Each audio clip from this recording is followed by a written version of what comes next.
coming into the fold as well. Now, mostly partly clear skies here tonight. 58 the overnight low. Still got the winds, though, overnight tonight. So we'll start to see more clouds building in here, especially after midnight tonight. As you'll notice here on our first alert featurecast, as high pressure builds off to the east. Here comes the southerly flow coming in off the Gulf. Front gets a little bit closer to us, just enough moisture to squeeze out some clouds. And there may be a stray shower or two along that front working its way through the area. By the time we head towards the mid portion of your Tuesday, things will clear out and quiet weather will return to the mid-south. Not just for Tuesday, but likely for a couple of days. There's chilly northerly breezes flowing through here throughout the course of your mid portion of the week.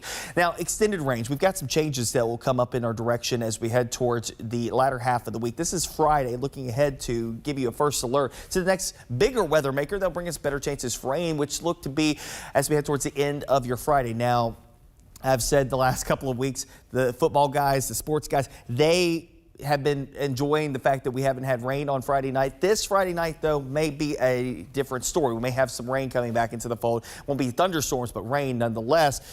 Same thing on Saturday. Of course, we've got homecoming activities and festivities going on, homecoming games. Got to talk about the potential for rain. I can't say that it's going to rain constantly, but definitely some rain opportunities in play as we have a system that will come through the area that could have some implications as we head towards the upcoming weekend.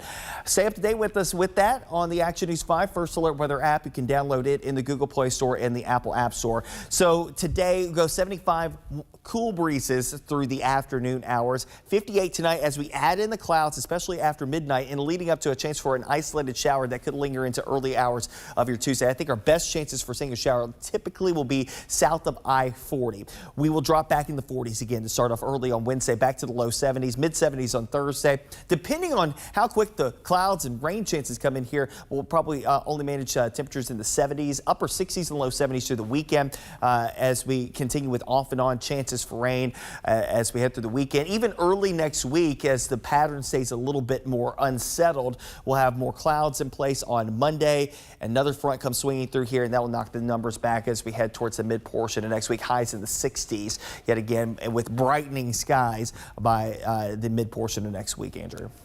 So I was going to say Saturday, is it kind of a similar situation where that the rain that's forecasted on Saturday, I know we're a few days away, it's not a washout kind of thing, right?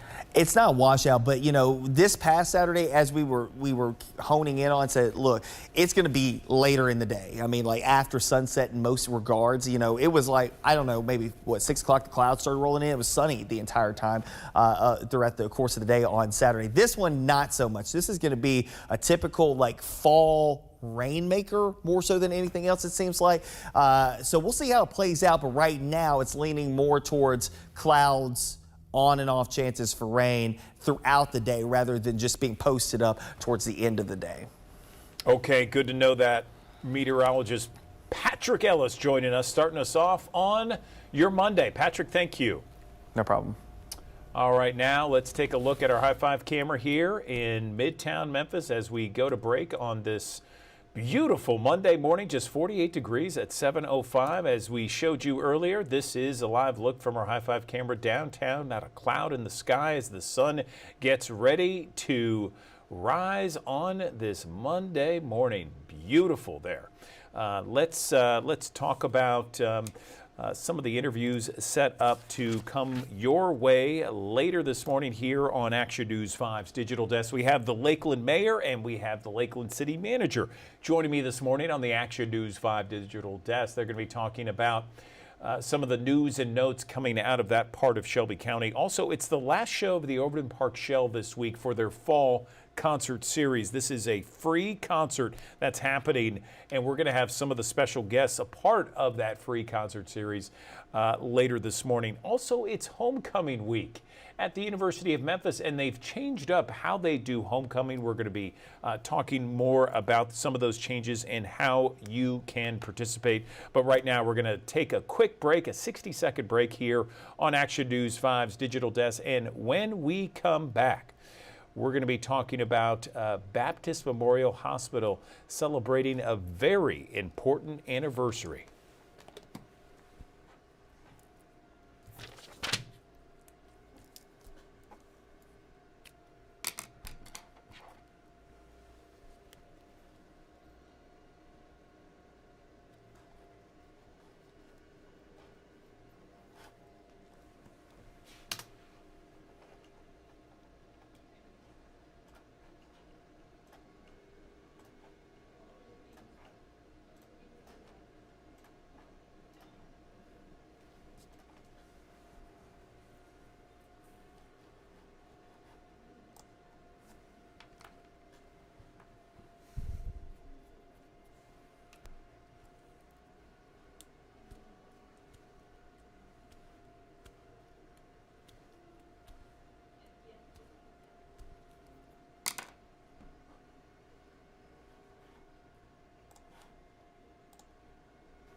Good morning, everyone. Welcome back to the Action News 5 Digital Desk. 40 years ago, 1985, Baptist Memorial Hospital performed its first heart transplant. That program was the first ever in the Mid-South, and it is now still the only adult heart transplant program here in the Memphis area. In those 40 years, Baptist Memorial Hospital, Memphis, has performed nearly 500 heart transplants since the program began. Let's bring in someone right now who knows a lot about this program. And before I get to him, I need to make just a few adjustments so we can see him loudly and clearly here on the Action News 5 Digital Desk. I am joined right now by Dr. Dmitry Yaronov. He works at Baptist, and he is someone who is very familiar with the heart transplant program at Baptist Memorial Hospital. Dmitry, good morning to you.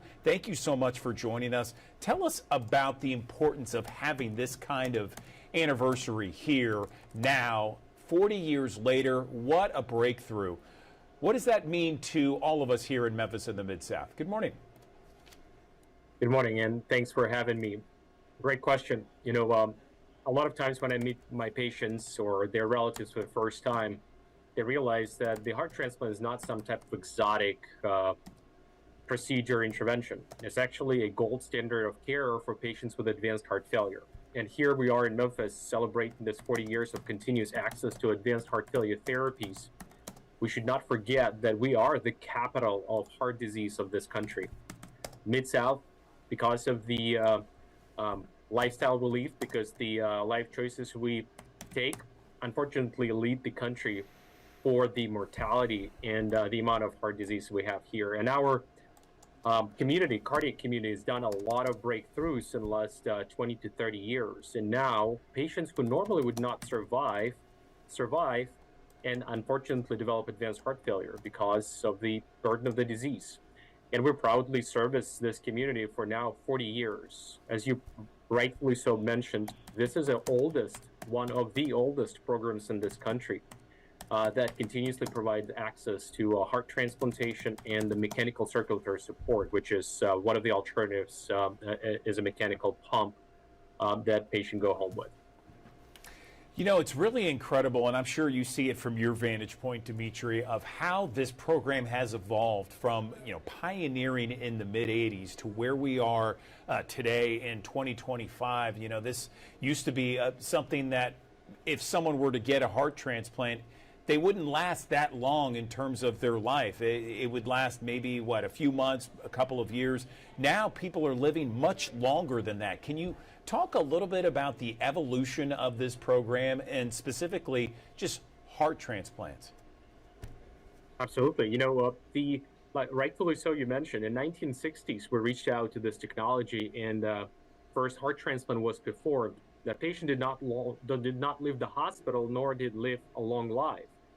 And since then, we had multiple breakthroughs, including the medicines we use now to prevent rejection, including the follow-up we have for those patients. And nowadays, as we started from living several days after a heart transplant, now our patients live over 10 years. If to be precise, it's anywhere between 12 to 13 years in average survival after a heart transplant. I'll tell you, in our program, we have patients who live over 30 years after a heart transplant. So it truly became a standard of care for those patients with advanced end-stage heart failure, and now we can completely redefine the prognosis. Because the ultimate alternative to this is living with the advanced heart failure, and survival with advanced heart failure is unfortunately less than 1 year. What an amazing breakthrough, and certainly, having the opportunity to live 12 to 13 years on average, one person living 13 years or 30 years after a transplant, just remarkable science, an advancement there. And, I've always thought that the medical community in Memphis and the Mid-South is such a rich community in terms of advancements, technology, and what it offers to so many here in Memphis and the Mid-South. What does it mean to have this program here in Memphis to you and your perspective, Dmitry? We're really proud of this program, and here's why. We service a very huge geographic area. Like you mentioned, there is no other advanced heart failure program here in the Mid-South. We do lots of community and regional outreach into smaller communities of the Mid-South. If you live in Memphis, and let's assume this program did not exist here, you would have to drive over 3 hours to possibly get to the nearest center that can perform intervention like this. Interventions like this are very complex and require lots of family care, family interaction, making sure that the patients can stay in those communities. So most of our patients who get interventions here, unfortunately, would not be able to travel for such a long distance to get therapies like this. And a lot of times they will have to spend a lot of time in those outside centers. This is also a lot of times not feasible for our patients. So having an advanced heart failure program in the Mid-South here at Baptist is a critical mission for us, not just to say that we have it, but also understand that there's truly not an alternative to it right now. And we're very proud of it, and we will continue to service this patient population. We have thousands of people who watch us each and every morning here on the Action News 5 digital desk. Dimitri, is there something that you would like to say to them about this program that you haven't already? And I'm just kind of curious. This is the evolution of 40 years where people maybe survive just a few months, maybe to a year. Now we're at 12 to 13 years on average. Where are we in perhaps the next 40 years? What that looks like? No, as an advanced heart failure cardiologist who runs the program and who sees those patients every day, I would tell you this is a very tricky disease. Everyone knows what heart attack is. You get acutely ill, you get a stent, and you get better. Heart failure is not that. Heart failure creeps up on you. Heart failure is a chronic disease. Certain limitations patients get used to. Ability to recognize the fact that you're just a simple walking or your daily routine is causing you distress, causing you symptoms. It's very important. And awareness is that what will drive us for next decades. Because unfortunately, we still have a very little awareness of what heart failure is and what's the true outcomes with heart failure and how poor they are. By any means, I don't think we are at the peak. There's a lot of developments that we need to get to make care accessible in every community in this country, not just the Mid-South, and making sure that the follow-up is seamless and making sure that our patients get to where they are. There's one thing I wanted to emphasize is healthy lifestyle and prevention. And I would tell you that I love doing heart transplants, but prevention ultimately is the best treatment. Ability to recognize the fact that healthy lifestyle is critical and important to prevent diseases like heart failure, knowing your numbers, making sure that you are seeing your primary care doctors, cardiologists, and prevent advanced disease. Dr. Dmitry Yaronov with Baptist Memorial Hospital, part of the heart transplant program. So valuable to have you here on the Action News 5 digital desk. Congratulations on this amazing anniversary, the advancements in technology, and what you provide for so many families and patients across Memphis and the Mid-South.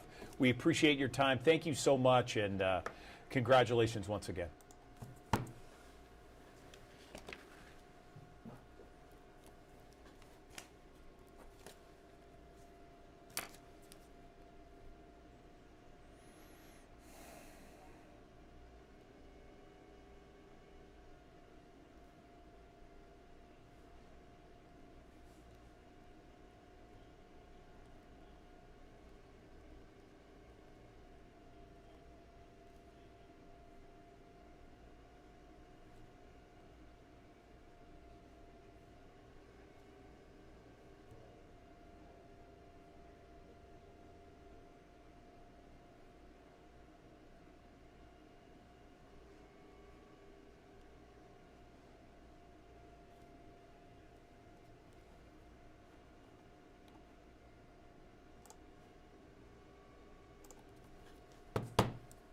Good morning, everyone. Welcome back to the Action News 5 Digital Desk. Well, joining me on the digital desk right now to talk a little bit more about Washington, D.C., Capitol Hill, and the impact here in Memphis and the Mid-South is West Tennessee Congressman David Kustoff joining us now. Congressman, good morning to you. Thank you for joining us on the digital desk. I want to start first off with your thoughts about the Memphis Safe Task Force. It's been here in Memphis now for about 3 weeks or so, more than 900 arrests. Those are some of the latest numbers that we are seeing. Just give me your thoughts from your vantage point and how it is perhaps reverberating across the country. Good morning. Good morning, Andrew. And well, first of all, thank you for having me this morning. Yeah, I'm really impressed with the task force. I visited with the task force. First of all, I appreciate the leadership of President Trump recognizing Memphis and the needs of Memphis. Also, Governor Bill Lee committing state troopers and other state law enforcement to the community. You know, I've been saying to in national interviews that Memphis is a great city. We all know that. We live here. We're the home of 6 Fortune 1000 companies. We've got the National Civil Rights Museum. We've got Graceland. It's a great place to live and a great place to raise a family and operate a business. But we also know that we've been plagued by high rates of violent crime, especially over the last several years after COVID. And we don't have enough local law enforcement. The Memphis Police Department is several hundred officers short. The Shelby County Sheriff's Department is short a number of deputies. So by President Trump and Governor Bill Lee committing federal and state law enforcement and the National Guard, to use Governor Lee's words, they act as a force multiplier. And you talk to people around the city, doesn't matter their political party, doesn't matter who they are generally encouraged and frankly pleased that we have these extra men and women patrolling our streets. So, David, let me ask you, because one of the questions and one of the big issues that we were covering this morning had to deal with overcrowding at 201 Poplar at the jail. The jail currently has, according to the latest numbers, about 3,000 inmates, and it's only built for 2,800, and it's been over capacity since the first week of the Memphis Safe Task Force. I know that there are some inmates being moved to different locations across the region. Do you see a way where here in Memphis and across the Mid-South, West Tennessee, that we can find some solutions to this issue? Well, right now I know that there are inmates being housed in other places other than 201 Poplar, including other counties outside of Shelby County. So with 201 being at capacity or near capacity, that's not a problem because these inmates are being housed in other places. You know, the main thing is that this task force of local, state, and federal officials, they're picking up the bad people and they're putting them away. So they may be at 201 Poplar, they may be at some of the suburban jails around Shelby County, they may be housed outside of Shelby County, but right now, in the scheme of things, that's not a critical problem.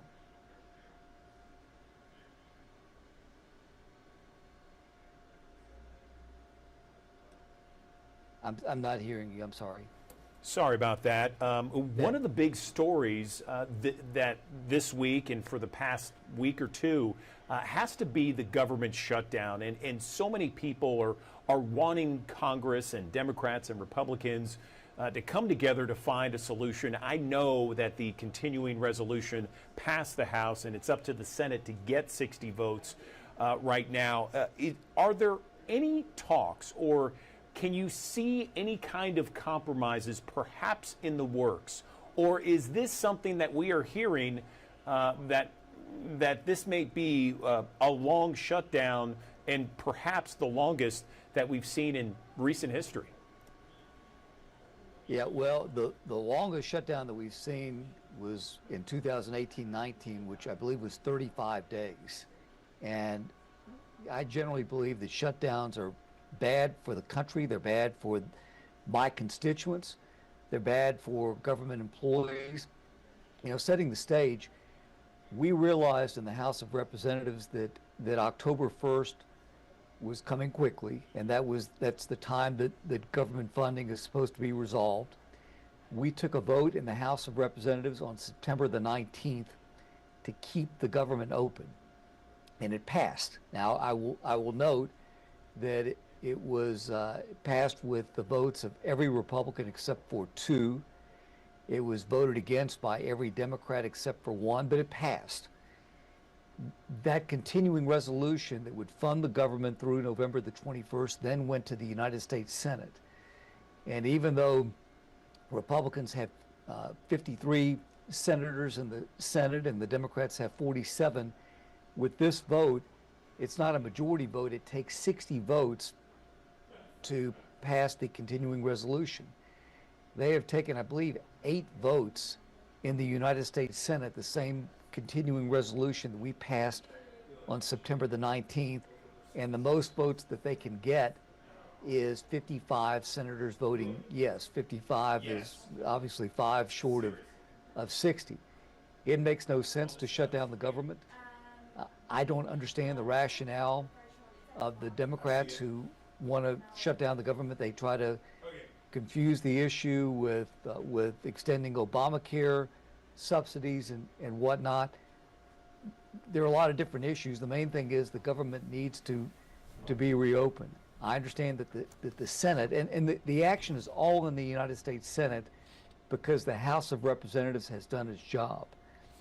I understand that Leader John Thune, the majority leader of the Senate, has told Democrats that after we reopen the government, we're going to debate the Obamacare subsidies, the health care credits, and we'll see what happens after the government reopens. But we've got to do it step by step, and the first step is the Democrats need to commit and vote to reopen the government. Right. And so do you know of any talks to reopen the government at this point? We know that they're at a stalemate there. There are a few votes short of that 60 threshold. Do you know of any talks later today, perhaps? You know, the Democrats have gone radio silent for the most part. The thinking is that, remember back in March, we also had a vote on a continuing resolution. Chuck Schumer, who is the minority leader of the Senate, voted in favor of keeping the government open, which is a position that he's taken historically throughout his career. And he got politically shellacked by his left flank, who were upset that he did what he should have done, which is keeping the government open and keeping employees on the payroll. And so here we are now, 6 and 7 months later, and Chuck Schumer's taken the opposite position. So if he's the leader of the Democrats, he has to lead, and he's got to engage with John Thune. Senator Thune has said again that after we reopen the government, we're going to debate all these issues that the Democrats want to debate, but it is a step-by-step process. So Yeah. I hope that after these rallies that the Democrats are holding this weekend, which I think is one reason that the Democrats will not engage to reopen the Senate. They want to stand in these rallies and say that they're fighting Trump and standing up to Trump. What they're doing is they're hurting their own constituents by keeping the government closed. And I will note that we have government employees who are reporting to work. They are essential employees, and they're not getting paid. And Gotcha. that's critical. Yeah. Finally, Congressman, I want to ask you about the peace agreement in the Middle East right now. It's certainly historic, no question about it. The issue is, for many people, and the returning of the hostage, I mean, certainly that's paramount as well. The issue now is, how is this peace agreement going to move forward, and how do we make sure that this is a long-lasting peace in the Middle East when there are a lot of factions out there that might not necessarily trust each other? So it's a great question. I compliment and applaud President Trump on his leadership, bringing all these parties together. Nobody else could have done what we saw develop in Israel over the last several days, other than Donald Trump. I mean, he by the force of his personality, he brought the Israelis together. He brought Hamas. He brought the Egyptians to the table, those from Turkey, and it is truly historic what he was able to do, having the 20 hostages who are alive being released, and developing, by President Trump, developing this 20-point plan, peace between Israel and Hamas. It is complicated. It's going to take time. You have generations and generations of hate in the Middle East between these parties, and it will take time. But I'm encouraged by the first step of this 20-point plan. We're going to have to remain engaged. All the parties are going to have to remain at the table. You know, peace is complicated, but the fact of the matter is that you've got these parties who have come to the table, and at least they are talking. And we look forward to the implementation of the rest of the 20-point plan that President Trump developed just a few weeks ago. Congressman David Kustoff, Tennessee District 8, Republican in Congress. We appreciate your time on the Action News 5 digital desk. Thanks for taking a few minutes and talking with us here. Appreciate it. Thank you, Andrew. Thank you.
Good morning. Welcome back to the Action News 5 digital desk. The issue of ADHD is certainly on the minds of a lot of people across the country. It's been in headlines for a long time. Of course, there's always an emphasis on that, the condition, how to treat it, how to prevent it. And joining us on the Action News 5 digital desk, we are joined by someone who's done a significant amount of research with regards to ADHD. I'm joined right now by the Dean of the College of Health Sciences at the University of Memphis, Dr. Richard Bloomer.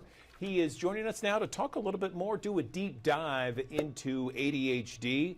Richard, very nice to meet you. First off, tell me about some of the research that you've done regarding this condition. Good morning. Yeah, good morning, Andrew. Thanks so much for having me today.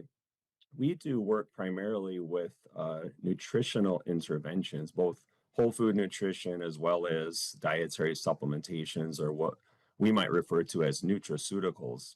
And we know the power of nutrition and the power of nutraceuticals, and some of those intervention studies actually lend itself to seeing some benefits with individuals diagnosed with ADHD. So tell me about ADHD in 2025. How prevalent is it? Are more people being diagnosed with it? And what are you seeing from your vantage point? As most individuals know, ADHD is a neurobehavioral disorder characterized by hyperactivity, inattention, and compulsive behavior. Unfortunately, we see a diagnosis rate or a prevalence rate of about 10 to 11% in children in the US aged 3 to 17. And we see more individuals diagnosed who are boys versus girls, higher prevalence in those living in poverty versus those who are not, and about 6% in the adult population. The typical treatment strategies would include medication and behavioral intervention, But what's not often discussed is the role of nutrition and how nutrient intake could really have a significant impact on the symptoms of those suffering with ADHD. Let's talk more about that aspect, because I understand that perhaps prescription medicine, in your view, may be something that could take a back seat to more of a dietary or nutritional supplementation. Is that right? Well, I certainly don't want to take the place of a physician that's prescribing medication. Patients always should consult with their healthcare provider on what they should and should not be doing. What we know, based on the scientific evidence, not my opinion, is that nutrient intake, as well as some other lifestyle interventions, can have a significant impact on the symptoms of those dealing with ADHD. First and foremost, we look at maintaining a very regular schedule, going to bed at the same time each night, waking up at the same time each day, obtaining adequate and quality nightly sleep of about 8 or more hours per day, engaging in structured physical activity and regular exercise, and then hopefully adopting a dietary strategy that includes what we might consider to be a very pure or a clean diet. And what the scientific literature indicates is that there's been many studies involving many different dietary approaches, but the one that seems to rise to the top is what we would refer to as an elimination diet. And that particular diet essentially eliminates a lot of the foods that we see so prevalent in our society today. Those would be things such as processed foods, highly processed foods, packaged foods. Sometimes eliminating dairy seems to have an impact. Sometimes, for some individuals, eliminating gluten products or grains seems to have an impact, and certainly products that have added sugar. So a purified diet essentially would include lean meats, chicken, turkey, fish, some lean red meat as well, vegetables, fruits, and some legumes and some whole grains as well. That sort of dietary approach we see in the science actually shows to be most effective for individuals that do have ADHD. Very interesting. I'm very interested in what you're talking about and some of the science and research that you've uncovered. So if someone is watching out there, and we have thousands of people who watch each and every morning, Richard, and they have a family member who has been diagnosed with ADHD, where should they begin? Should they begin this kind of elimination diet and perhaps go all in on a clean diet with, no processed foods, gluten-free, dairy-free? What do you think? Yeah, I think that's a good approach. Certainly, they do want to have conversations with their physician. We in no way, as a research scientist, want to take the place of a clinician telling individuals to cease medication. That would be very irresponsible for someone to do. But I think talking with a quality registered licensed dietitian nutritionist to get some insight as to what to do and how to make this happen would be a really good first step. And then adopting a dietary strategy that, yes, indeed, does include a purified approach. Parents that have children with ADHD should not be buying boxed packaged foods on a regular basis. That's a big mistake. I think most people would be well served by essentially eliminating shopping within the aisles of the grocery store and shopping the perimeter of that store. So you're eating foods essentially that if they sat on a shelf for days, they would rot. So we're looking at good quality produce, good quality whole meats, potentially some other products that could be adjuncts to those, such as beans, legumes, nuts, and seeds. But that sort of approach does seem to work well. And then we can look at some dietary supplements that may complement some of the things that people potentially could be missing. And there are many, including things such as fish oil, vitamin D3, a good multivitamin mineral, zinc, iron, even saffron has been used in combination with some of the medication treatments for ADHD with some effect. So there certainly are lifestyle approaches I think that people should absolutely adopt if they're really looking for the best benefit. I find this all very fascinating, Richard. Thank you so much for this. I have a family member, and actually multiple family members, that have been diagnosed with ADHD. But you know, this diet that you're talking about, it actually sounds like a diet we should all take in some form or fashion. Very healthy, very clean, something that's not processed, and something that I think would have multiple benefits no matter who you are, whether you're diagnosed or not diagnosed. You're absolutely right. It's the diet that I try to adopt on a very regular basis and have done so for many years. Of course, I like some carbohydrate as well in the form of rice and pasta, but clearly from a metabolic or a cardiometabolic perspective, if our population would adopt a diet similar to what I'm describing here, the healthcare economy would be in much better condition and people would feel and perform much better. So if we can get that message across, Andrew, I think we're doing something really good.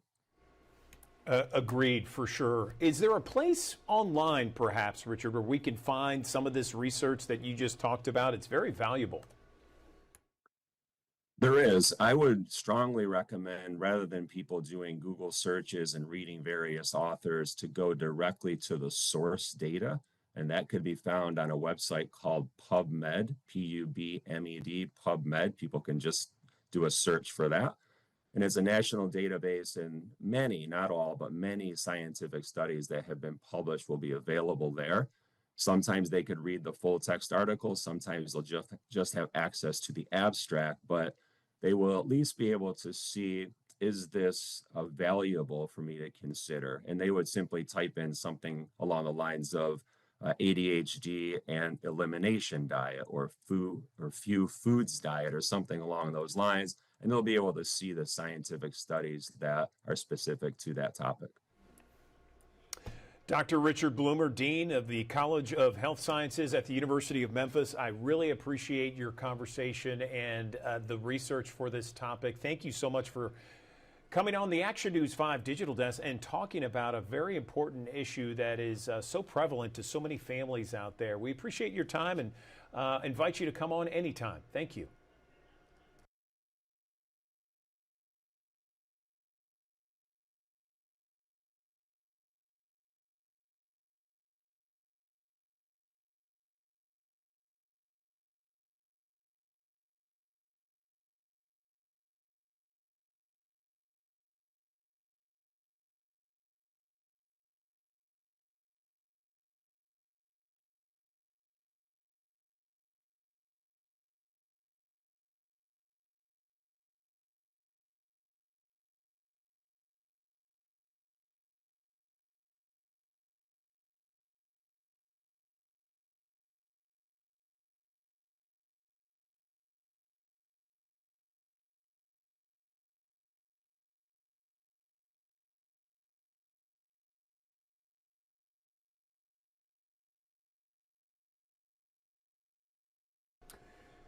Good morning. Welcome back to the Action News 5 Digital Desk. There is a new partnership, a collaboration, if you will, with Le Bonheur Children's Hospital and Berkshire Hathaway Hospital. Joining me now to talk about this brand new partnership, I'm joined on the Action News 5 Digital Desk with Elizabeth Ennis with Le Bonheur Children's Hospital and Tiffany McLemore with Berkshire Hathaway. They're going to be able to illuminate us and really kind of expand what this partnership means. So, Elizabeth, let me begin with you. Was this a partnership that you were looking for? How did it begin?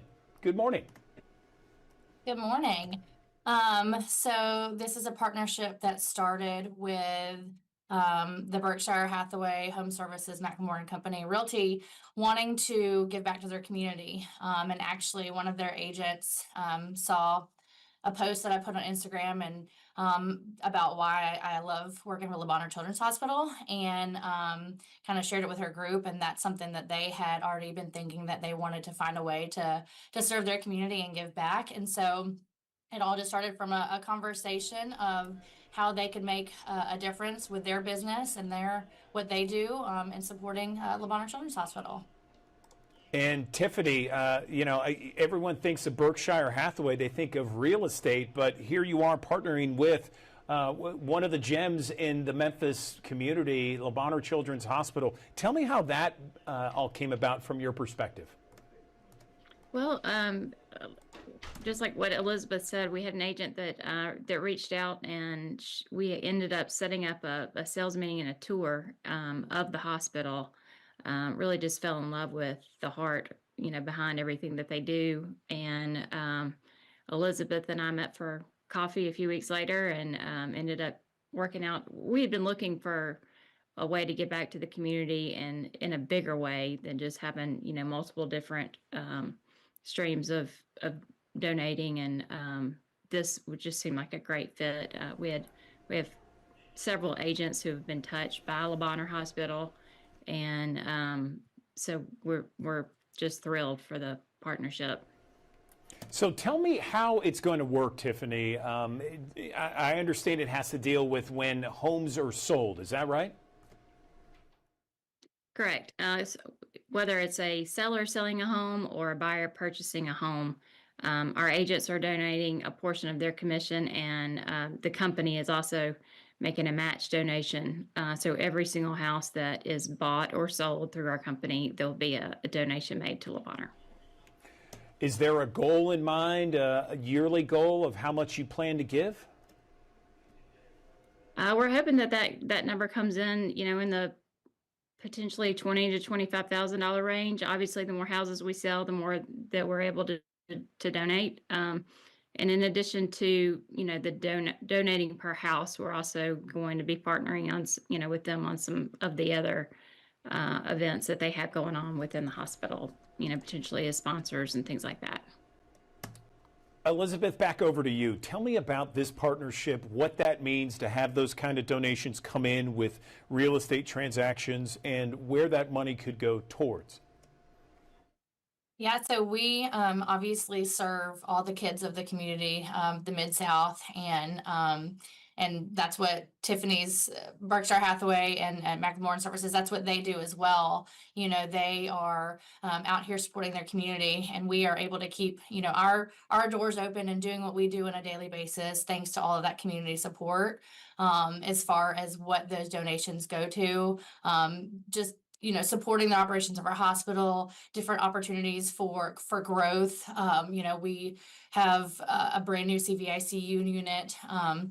Our neurology unit is world class, and so having those donations and being able to count on those and those partners within the community really helps us continue to grow and expand out to make sure that we are taking care of all the kids and making sure that Le Bonheur is the best place for kids.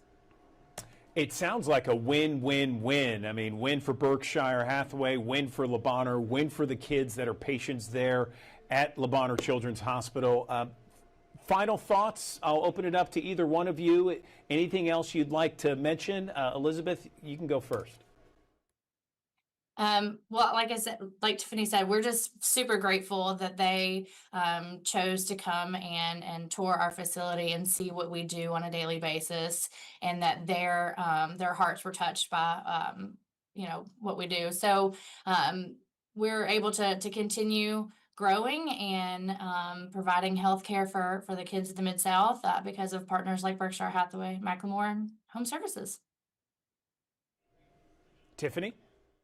Yeah, I just want to encourage anybody, if you've not, toured Le Bonheur, or if you're a business and you're looking for a way to partner and give back, it's just phenomenal, the things that they're doing, cutting edge, as she mentioned, heart services for children. And there's so many people in our community, children, obviously, especially, that are impacted from the wonderful things that they do. So.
Good morning. Welcome back to the Action News 5 digital desk. I want to show you this. This is an event that is coming up Thursday, October 23rd from 6 until 8 o'clock in the evening at the Children's Museum of Memphis, specifically the Grand Carousel Pavilion.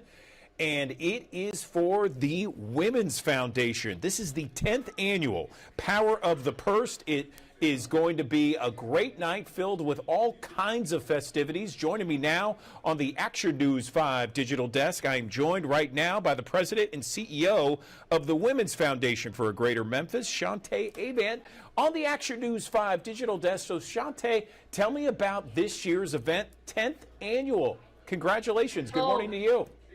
Good morning, Andrew. Thank you so much. We're so excited. We say this is a night of fun, food, and fashion. It is a great opportunity for people to come out and support the Women's Foundation. It's a fun evening held at the Children's Museum.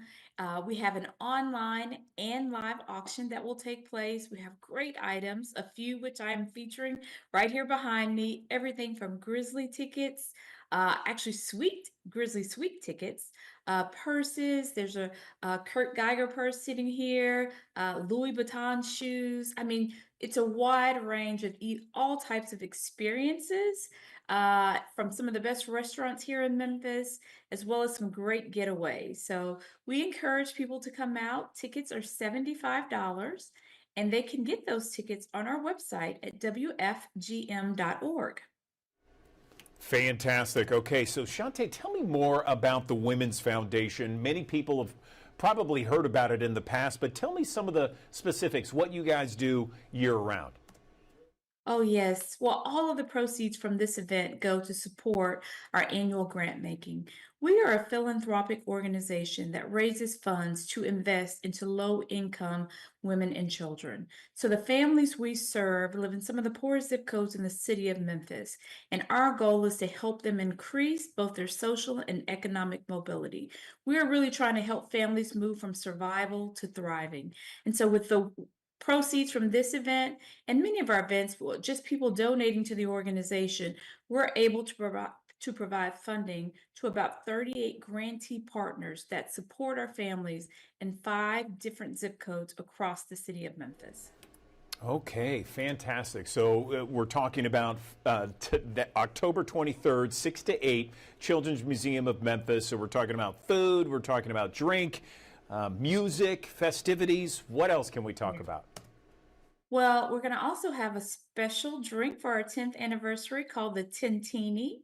And we're going to have what we also call our pop whiskey. I mean, these are 2 great signature cocktails that we've created just to elevate the experience for our guests and to help us celebrate our 10th anniversary. Okay, so one more time, let's make sure that people see what we're talking about here. Thursday, October 23rd, 6 to 8 in the evening, Children's Museum of Memphis, the 10th annual Power of the Purse put on by the Women's Foundation for Greater Memphis. Anything else before we let you go, Shantae? Well, we just want to tell people to come out. It's one of the best fall events of the season, and they don't want to miss it. Okay, Shantae Avant, we appreciate you joining us on the Action News 5 digital desk. Have a great time Thursday, October 23rd. Thank you so much.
Good morning. Welcome back to the Action News 5 digital desk. I want to show you this. This is coming up later this month, the Orange Mound Music Fest.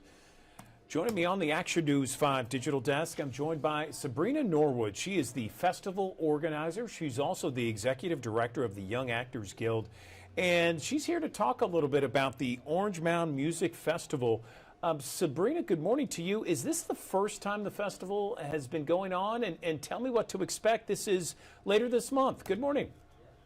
Good morning. How are you? I am doing we're great. Super excited. This is our third annual Orange Mound Music Fest here at the Harriet Performing Arts Center. We're expecting a lot of fun, a lot of young people, and a lot of Memphis artists here at the Orange Mound Music Fest. And really exciting this year. This is the first opportunity for the Shell on Wheels to be here in the Orange Mound community. So to be able to bring the Shell on Wheels here to help connect community to arts and to create a really amazing arts and music vibe here in the community, we're really excited to be able to do that. Fantastic. Okay, so this is Saturday. It's October 25th. It's from 10 in the morning until 2 in the afternoon. It's free admission for everybody. Tell me more. What else can we talk about with regards to what's going to happen between 10 and 2 on Saturday, October 25th? Yeah, from 10 to 2, we have 2 amazing stages. We have an amazing kids zone that will be here. We also have some great artists, some local artists from Memphis. Opera Memphis will be here. Playhouse on the Square will be here. Mr. Gerald Richardson, Izzy the Songstress, Jay Buck, and the list goes on and on. And certainly our organization, Young Actors Guild, will be here performing. This is an amazing opportunity to provide a platform for local artists who don't typically have an opportunity to have such a platform, but also an opportunity for Memphis to bring the arts back to the community. Sitting here in the Orange Mound community and adjacent to Cherokee and Bethel Grove, we're excited for the opportunity to really reinvigorate this community with the arts and provide this community an opportunity to have a safe environment for young people, a safe environment for the community to come out. There'll be a lot of food trucks, a lot of fun, and we're super excited for our amazing partners. We've partnered this year with the City of Memphis, the Tennessee Arts Commission, Arts Memphis, to be able to put on this amazing event. It sounds great, Sabrina, and just for our audience, we're talking about performance stages, food truck row, face painting, line dancing, and the Harriet Performing Arts Center on Lamar Avenue. Is that right? Absolutely. Fantastic. Okay, so anything else you want to let our audience know about Saturday, October 25th? Sounds like it's going to be a great time. It is going to be a really great time. Our founder and artistic director, Ms. Christy Chandler, she's done an amazing job casting a phenomenal layout for our music fest this year. She's been working extremely hard. Our volunteers here at the center, we want you to be here. Right now, we're casted for beautiful weather.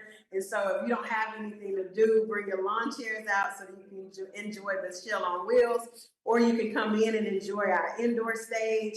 Bring all the children. We have candy, we have face painting, we have art projects, we have an amazing kids zone where they can win some amazing prizes. And then also there's an opportunity for our adults to receive some health checks as well. And so we're just excited to be able to host this event again this year for the 3rd time. And we're looking forward to the Memphis community coming out to support this amazing event. All right, Sabrina Norwood, one of the big organizers for the music festival set to take place in Orange Mound, October 25th on Saturday from 10 to 2. Sabrina, thank you so much for coming on the digital desk, telling us about it, and good luck Absolutely. on Saturday. It's going to be a great time, I'm sure. Thank you so much. We look forward to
Good morning, everyone. Andrew Douglas here in the Action News 5 Digital Desk. 7:58 is the time on your Monday. Let's get to some of the stories we are following at this hour, and one of which is the Memphis Safe Task Force. Leaders now say they have arrested more than 1,000 people since operations began September 29th. As of Friday, latest numbers from the U.S. Department of Justice show that more than 400 people have been arrested for active warrants. 187 people have been arrested under the administrative category.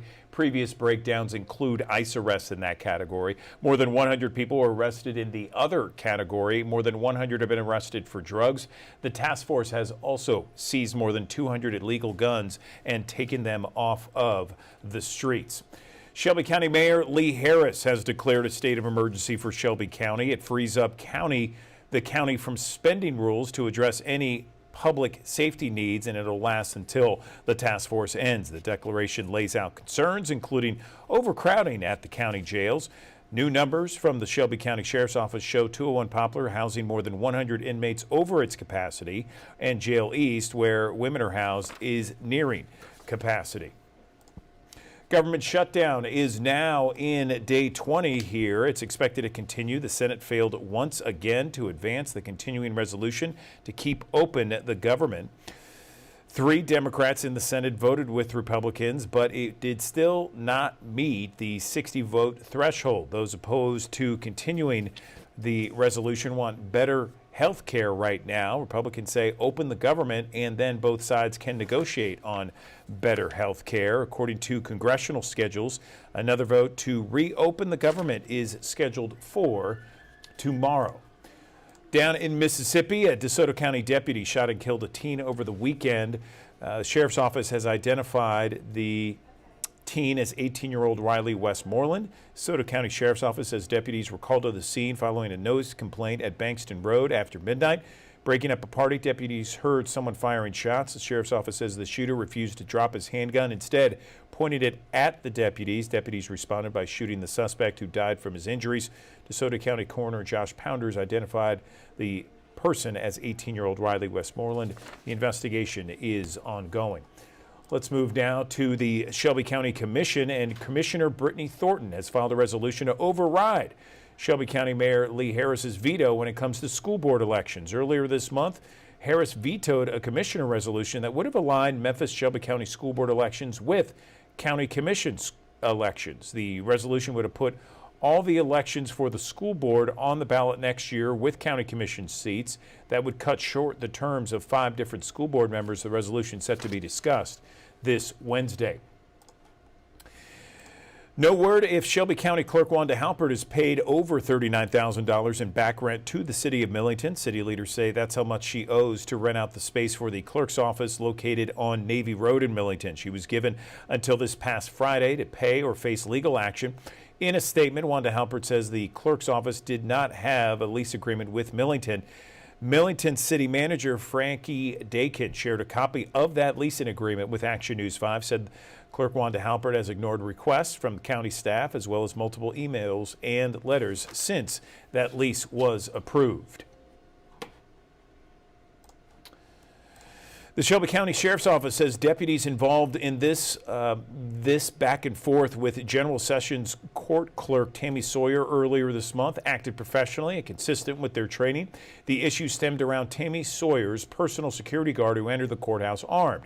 In this body cam video, you can hear Tammy Sawyer using profanity towards the law enforcement deputies. And since then, local leaders have called for her removal from office, calling her conduct unbecoming of an elected official.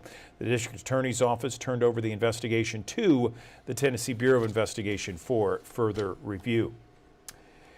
And this just into the Action News 5 digital desk. The trial for the woman accused of killing a Memphis pastor nearly 6 years ago following an affair has been postponed. Latasha Daniels is accused of shooting and killing Broads Perry outside of an apartment complex in 2019.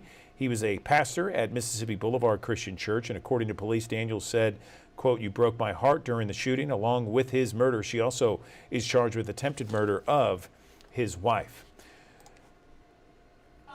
The DeSoto County School Board calling on board chairman Michelle Hensley to step down after parents demanded her resignation. This comes after Henley wrote a letter of support for convicted child sex predator Lindsay Whiteside. That's a picture of Whiteside. She is a former pastor, former high school coach, pleaded guilty to sexual battery involving a child for having a sexual relationship with a teenage girl. Parents in the district, including DeSoto County DA Matthew Barton, said Henley must go. Some board members are asking for her exit without using her name. And Grizzlies fans expected to celebrate Grizzlies week ahead of the home opener Wednesday night downtown at FedEx Forum when the Grizzlies take on the Pelicans. That's at 7 o'clock tonight. There's all kinds of different events to celebrate it. The Claw Crew will be at the Chick-fil-A Superhero Fall Festival outside the Landers Center tomorrow from 4:30 to 7:30. And they will also set up at various street corners throughout the city tomorrow and Wednesday with various gear and ticket giveaways ahead of opening night. Again, there is a plaza party Wednesday before tip-off. That's opening night from 5 until 7 o'clock. Of course, the tip-off is at 7 o'clock. That is on Wednesday night against the Pelicans at FedEx Forum. Let's get an update on our forecast with meteorologist Patrick Ellis. Thanks for joining us here on the Action News 5 digital desk here on a Monday, which will start off on the chilly side, end out pretty seasonable for this time of the year. 75 our forecast high. Those winds going to get a little aggressive out of the south, around 10 to 15 miles per hour. That's sustained. Gusts will be a little bit higher than that, but a cool start and a mild finish here. Notice the futurecast wind gusts starting to pick up, especially after lunchtime today. We'll have some wind gusts around 20 to 25 miles per hour, gusts at 30 possible, maybe as high as 35 across portions of the eastern Arkansas Delta as we get towards the end of the day today. This is going to coincide with low humidity that is currently in place. And with that being said, you're more than likely going to see not only the low humidity, but also coinciding with the gusty winds, a fire weather issue that will emerge. So where you see the areas outlined in gray, which is going to be basically all of eastern Arkansas, West Tennessee, northwest Mississippi, where we can see some increased fire weather impacts here. So if you do have to be outside for any time today and you're thinking about doing some burning, probably want to preclude from doing that here just because of how low the humidity is, for one, but two, also the gusty winds that could get away from you pretty quickly as we go through the next little bit. Now, as far as the extended forecast is concerned, we do have a front that's on the move here. That's what's going to help to facilitate the change-up, which is going to bring us a few more clouds overnight tonight and maybe a passing shower or two. But really and truly, the big story will be, as this moves on through, another reinforcing shot of cooler air that will take us into your Wednesday. The winds will stay elevated tomorrow, but instead of out of the south, they'll turn more northwesterly once again, kind of similar to what we saw yesterday here across the mid-south. So it's kind of a back and forth tug of war type of forecast for us over the last 24 hours to where we're going over the next 24 to 36 hours. That frontal boundary sinks down to the south. High pressure builds in here. We'll have a great couple of days of weather setting up for us here across the mid-south, but we do have some changes that will come in our direction as we head through the latter half of the week. So again, tonight we'll drop off into the upper 50s to wake up early tomorrow morning. And again, as we mentioned, once that frontal boundary makes its way through the area, the weather will be pretty quiet for us as we head through the middle and latter portion of this week. There are opportunities for rain, though, in the extended range. And you'll notice here on our first alert futurecast, this is Friday morning. You'll notice rain to the west, a lot of clouds across much of the area, and we'll start adding in some of these opportunities for rain to move in here as we head towards the back end of your Friday and continue off and on as we head through your Saturday and even Sunday as well. So stay up to date with the very latest anytime and everywhere on the Action News 5 First Alert Weather app. You can download it in the Google Play Store and the Apple App Store. Again, this week is going to be fairly quiet. The big story today, the impact wind issues, low humidity, again, a fire weather issue that's going to be a little bit more elevated here today. High temperature about 75. We'll only drop off into the 50s to wake up early tomorrow morning. 75 again during the afternoon hours, mostly sunny skies. Upper 40s to get going on Wednesday morning, back to the low 70s, mid 70s on Thursday. Question marks about how warm we ultimately get on Friday and Saturday, just because we'll have more clouds and eventually rain chances to come along with it as well. So if the rain is a little bit more dominant during this time frame, probably going to end up a little bit on the cooler side of things. We'll pop back in the low 70s on Sunday, mid 70s next Monday. Another front looks to be poised moving into our area by the time we head towards the mid portion next week, and that will knock the numbers back into the 60s once again through the middle and latter portion of next week.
Good morning. Welcome back to the Action News 5 Digital Desk. We got the University of Memphis homecoming upcoming, not too far away. Check this out. October 24th, we got Roar Fest, University of Memphis, live music, pep rally, food trucks, homecoming court, 6 to 8 on the evening of October 24th. Lots to do, lots to celebrate. So how can you get involved? Well, joining me now on the Action News 5 Digital Desk, I got the University of Memphis Student Body Vice President Sydney Morris joining us on the Action News 5 Digital Desk to talk more about the homecoming celebrations and how they've changed. So Sydney, let's talk about it. Good morning.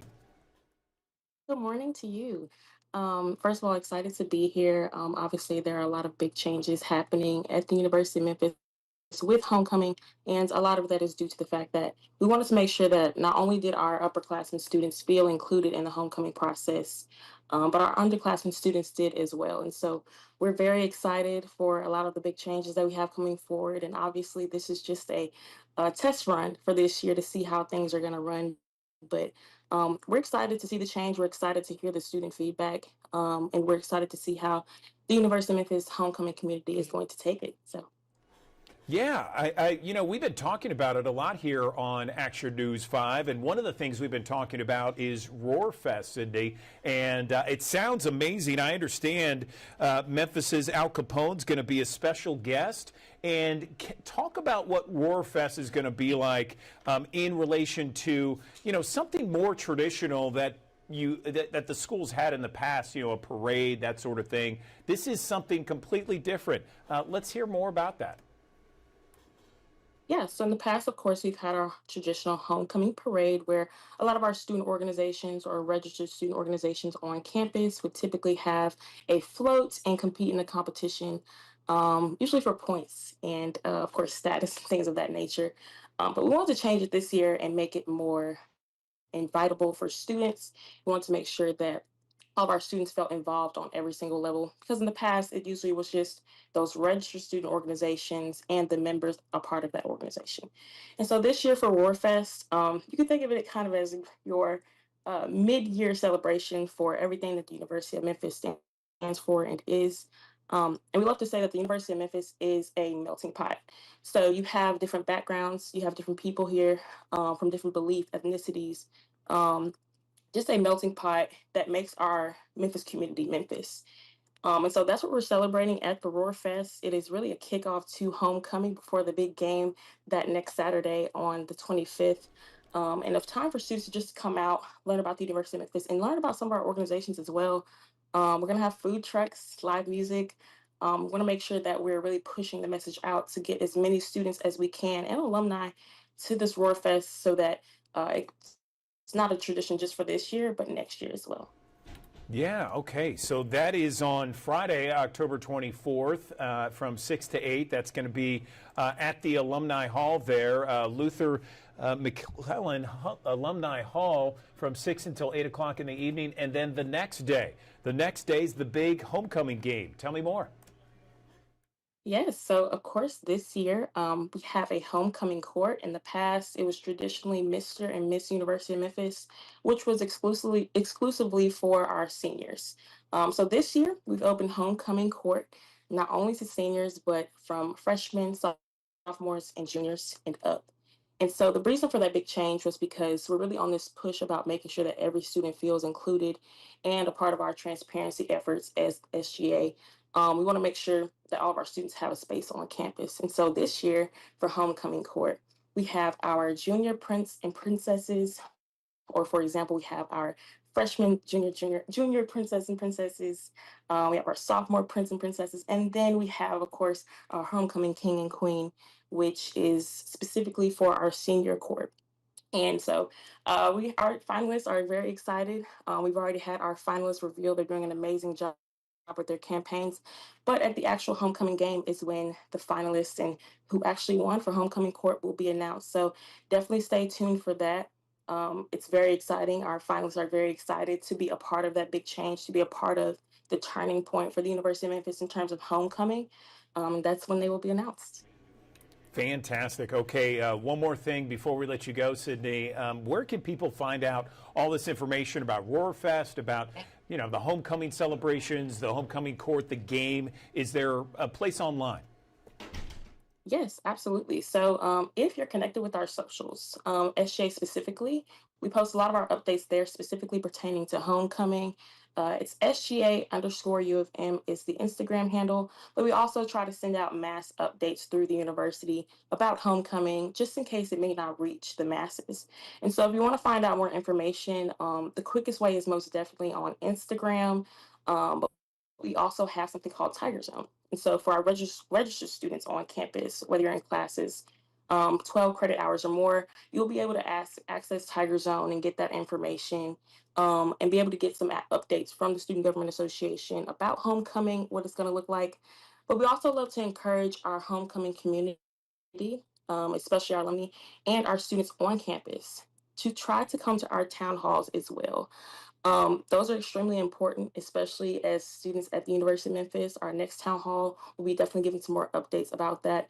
But that's where you'll get the hands-on information about not only what the Student Government Association is doing, but hands-on information that sometimes we get from the university that we can relay in a way where students can relate to. So for information about homecoming, you can get through our Instagram or the Tiger Zone as well as our town halls. Oh.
Good morning. Welcome back to the Action News 5 digital desk. Well, there is an amazing event that's happening in a few weeks, actually by the end of this month, and you're going to be able to participate. Fun time always. In fact, it's been going on for about 15 years, and it's all to raise money for a foundation that helps with research for pancreatic cancer, one of the deadliest forms of cancer out there.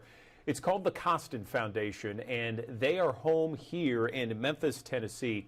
Joining me now on the Action News 5 digital desk, I'm joined by Teresa Wright. She is not only a pancreatic cancer survivor, but she is also a leader of the Costin Foundation support group. So, Teresa, thank you so much for joining us here this morning. Tell me a little bit about your story as a pancreatic cancer survivor and how you have become this leader of a support group with the Costin Foundation. Good morning. Well, thank you. Good morning, Andrew. Thank you so much for having me. Actually, tomorrow I'll be an 8-year and 2-month survivor. So who's counting? But my journey started eight years ago, and at that time, of course, the diagnosis was very overwhelming, and I didn't immediately join the support group. I knew about it, but not everybody wants to do it right away. You're kind of overwhelmed with feelings, and you want to hope and pray for the best, but plan for the worst, because who knows? It's a deadly disease. So once I kind of got through the process of it was 2 years for me.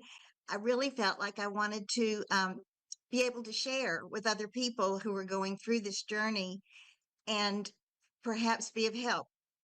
And at the time, our wonderful Catherine Gilbert Craig was our leader of our support group. Sadly, she passed away a year or two ago, and I became the leader of the group through the beauty of Zoom. I mean, that's one good thing that came out of COVID, right? Is Zoom meetings, and people can join from all over the world, and it's been wonderful for me to be able to share tips and advice with people who are going down that same journey that I did. It's always helpful to talk with someone who's been there and done that.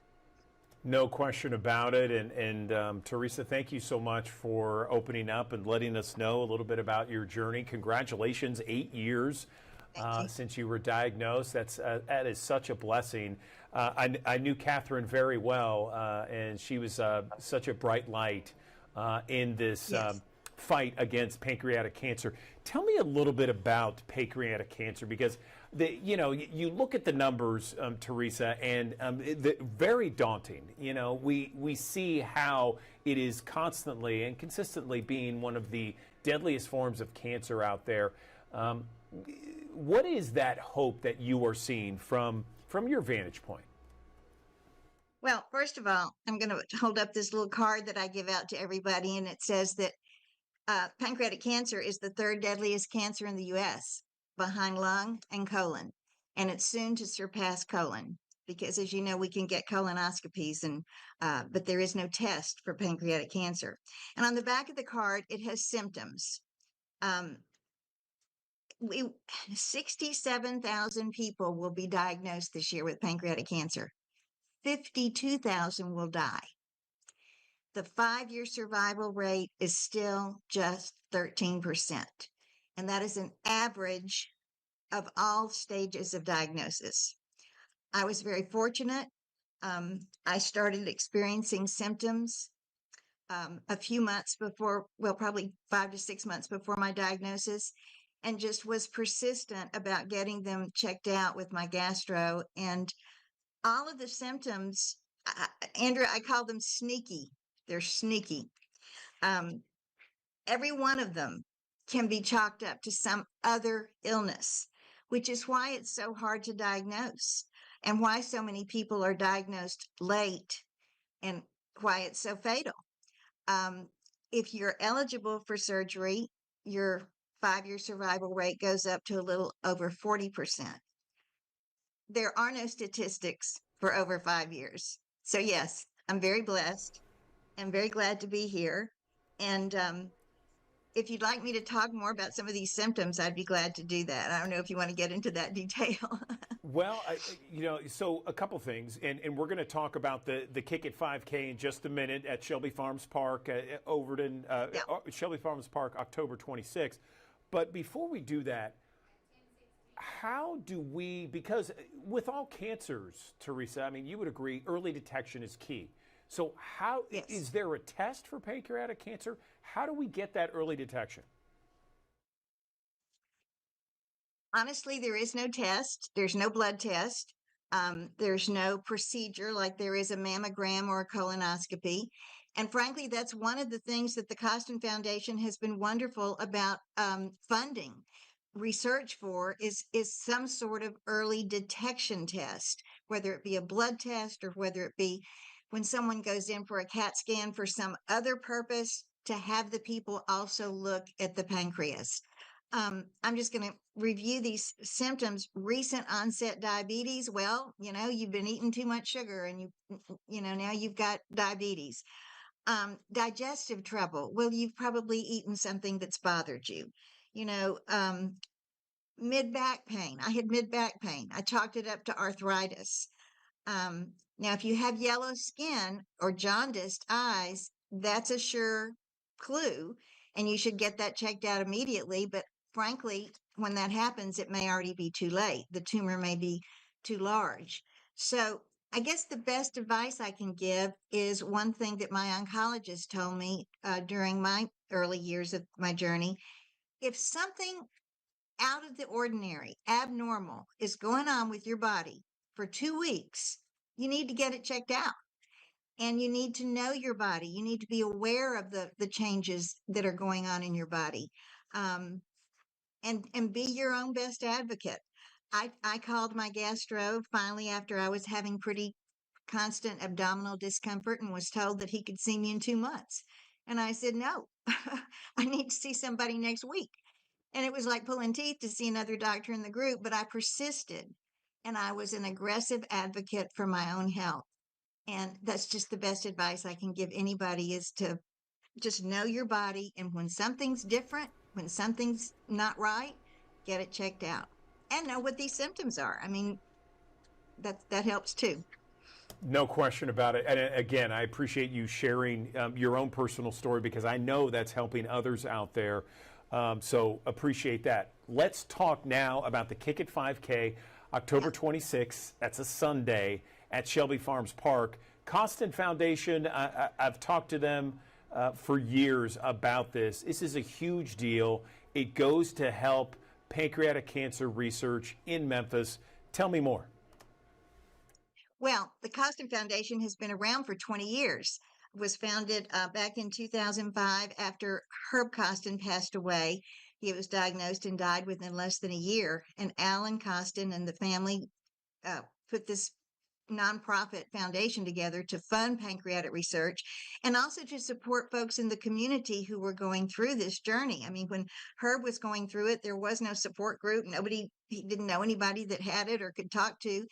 And so not only do they fund research, which is invaluable in terms of early detection, in terms of treatment, finding a cure, but they also help with this monthly support group. I've recently actually found out that, there are some big pancreatic cancer foundations in the country, in Los Angeles and Denver and East Coast, but the Costin Foundation in Memphis is the only one that holds a monthly support group meeting. And it's so important for these folks that are regular members to be able to provide tips like I'm going through chemo and I've got these mouth sores. What did you do for that? And we can help with that because we've all kind of been there, done that, and can provide help and advice. So it's a wonderful thing. We have people that call in all the way from Traverse City, Michigan to, Chattanooga, Atlanta. I'm down here in Orange Beach, Alabama now. And Zoom technology is really amazing and has been so helpful in being able to reach out to a wide group of people. This Kick It 5K is their annual big fundraiser. The Costin Foundation in the last 20 years has amassed over $3 million through the donations of supporters that they are using to fund pancreatic cancer research.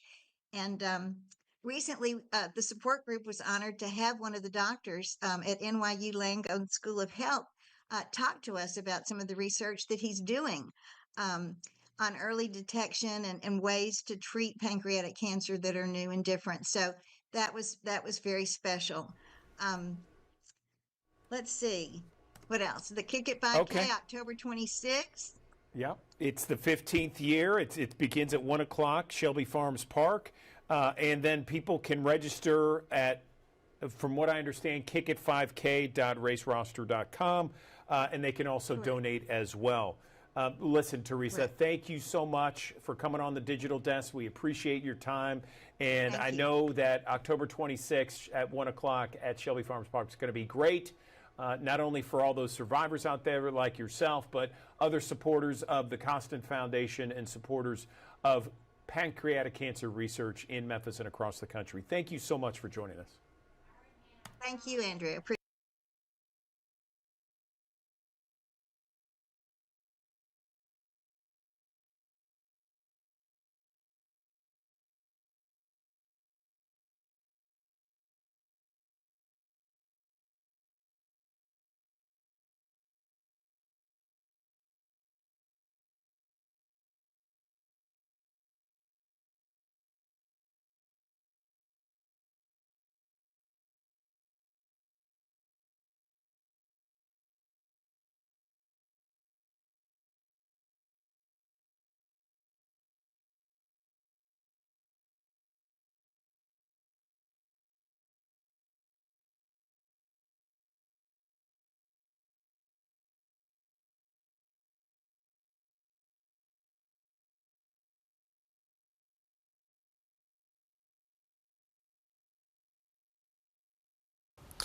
Thanks for joining us here on the Action News 5 Digital Desk here on a Monday, which will start off on the chilly side, end out pretty seasonable for this time of the year. 75 our forecast high. Those winds going to get a little aggressive out of the south, around 10 to 15 miles per hour.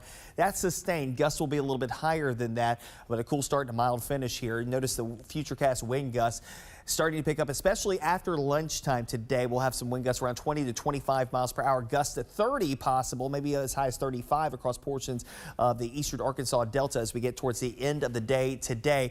This is going to coincide with low humidity that is currently in place. And with that being said, you're more than likely going to see not only the low humidity, but also coinciding with the gusty winds, a fire weather issue that will emerge. So where you see the areas outlined in gray, which is going to be basically all of eastern Arkansas, West Tennessee, northwest Mississippi, where we can see some increased fire weather impacts here. So if you do have to be outside for any time today and you're thinking about doing some burning, probably want to preclude from doing that here just because of how low the humidity is, for one, but two, also the gusty winds, they could get away from you pretty quickly as we go through the next little bit. Now, as far as the extended forecast is concerned, we do have a front that's on the move here. That's what's going to help to facilitate the change up, which is going to bring us a few more clouds overnight tonight and maybe a passing shower or two. But really and truly, the big story will be, as this moves on through, another reinforcing shot of cooler air that will take us into your Wednesday. The winds will stay elevated tomorrow, but instead of out of the south, they'll turn more northwesterly once again, kind of similar to what we saw yesterday here across the mid-south. So it's kind of a back and forth tug of war type of forecast for us over the last 24 hours to where we're going over the next 24 to 36 hours. That frontal boundary sinks down to the south. High pressure builds in here. We'll have a great couple of days of weather setting up for us here across the mid-south, but we do have some changes that will come in our direction as we head through the latter half of the week. So again, tonight we'll drop off into the upper 50s to wake up early tomorrow morning. And again, as we mentioned, once that frontal boundary makes its way through the area, the weather will be pretty quiet for us as we head through the middle and latter portion of this week. There are opportunities for rain, though, in the extended range. And you'll notice here on our first alert futurecast, this is Friday morning. You'll notice rain to the west, a lot of clouds across much of the area, and we'll start adding in some of these opportunities for rain to move in here as we head towards the back end of your Friday and continue off and on as we head through your Saturday and even Sunday as well. So stay up to date with the very latest anytime and everywhere on the Action News 5 First Alert Weather app. You can download it in the Google Play Store and the Apple App Store. Again, this week is going to be fairly quiet. The big story today, the impact wind issues, low humidity, again, a fire weather issue that's going to be a little bit more elevated here today. High temperature about 75. We'll only drop off into the 50s to wake up early tomorrow morning. 75 again during the afternoon hours, mostly sunny skies. Upper 40s to get going on Wednesday morning, back to the low 70s, mid 70s on Thursday. Question marks about how warm we ultimately get on Friday and Saturday, just because we'll have more clouds and eventually rain chances to come along with it as well. So if the rain is a little bit more dominant during this time frame, probably going to end up a little bit on the cooler side of things. We'll pop back in the low 70s on Sunday, mid 70s next Monday. Another front looks to be poised moving into our area by the time we head towards the mid portion next week, and that will knock the numbers back into the 60s once again through the middle and latter portion of next week.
Good morning. Welcome back to the Action News 5 Digital Desk all month long. Breast Cancer Awareness Month. We are talking about various things with regarding breast cancer, not only research, but also awareness. And what about screening?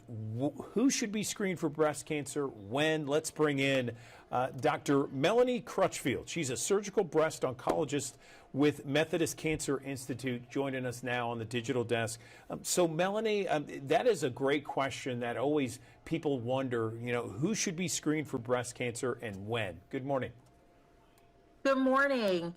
Well, what we generally say is that if you are a woman 40 or over, then you need to get cancer screening.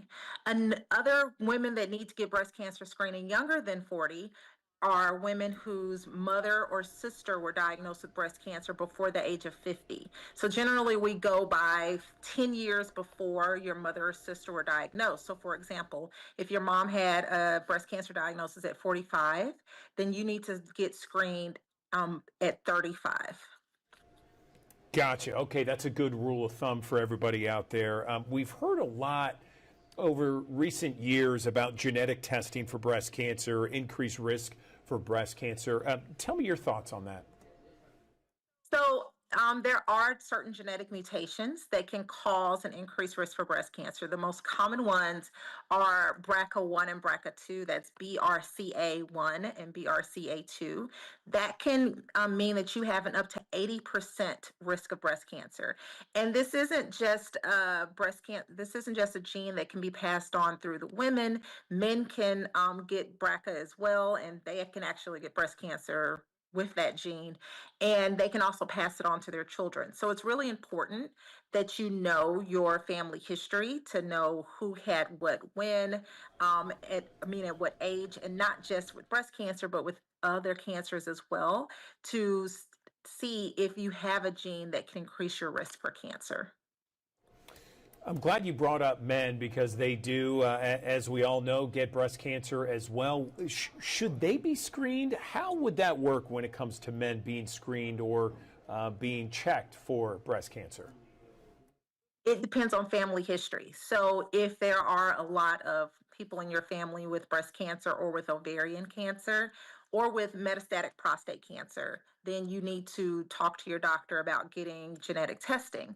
And if you do have a genetic test that causes you to have an increased risk for breast cancer, then absolutely men need to be screened.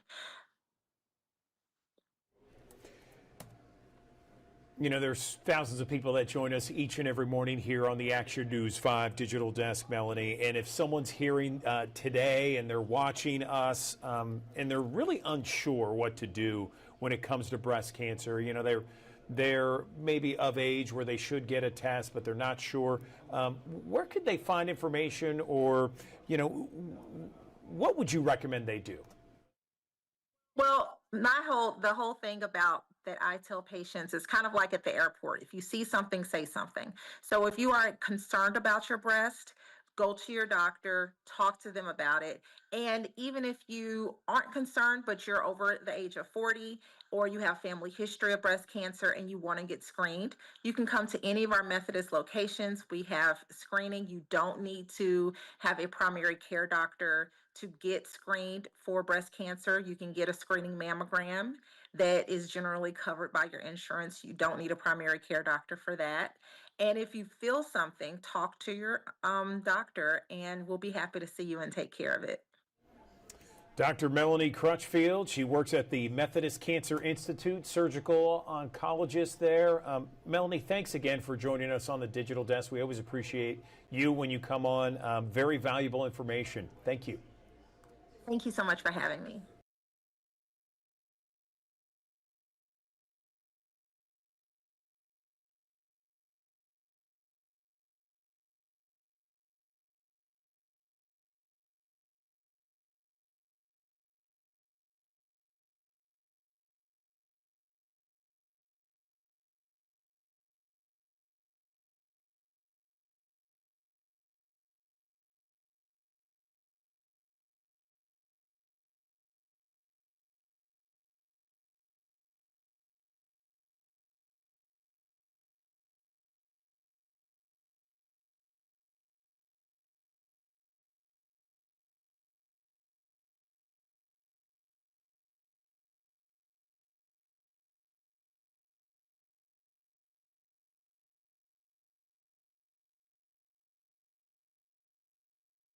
Good morning, everyone. Welcome back to the Action News 5 Digital Desk. Well, we are about to talk about a Harvest Moon Fall Festival, a business summit, ways to shop around town and a traffic signal project near Houston High School. Joined on the Action News 5 digital desk by Germantown Mayor Mike Palazzolo.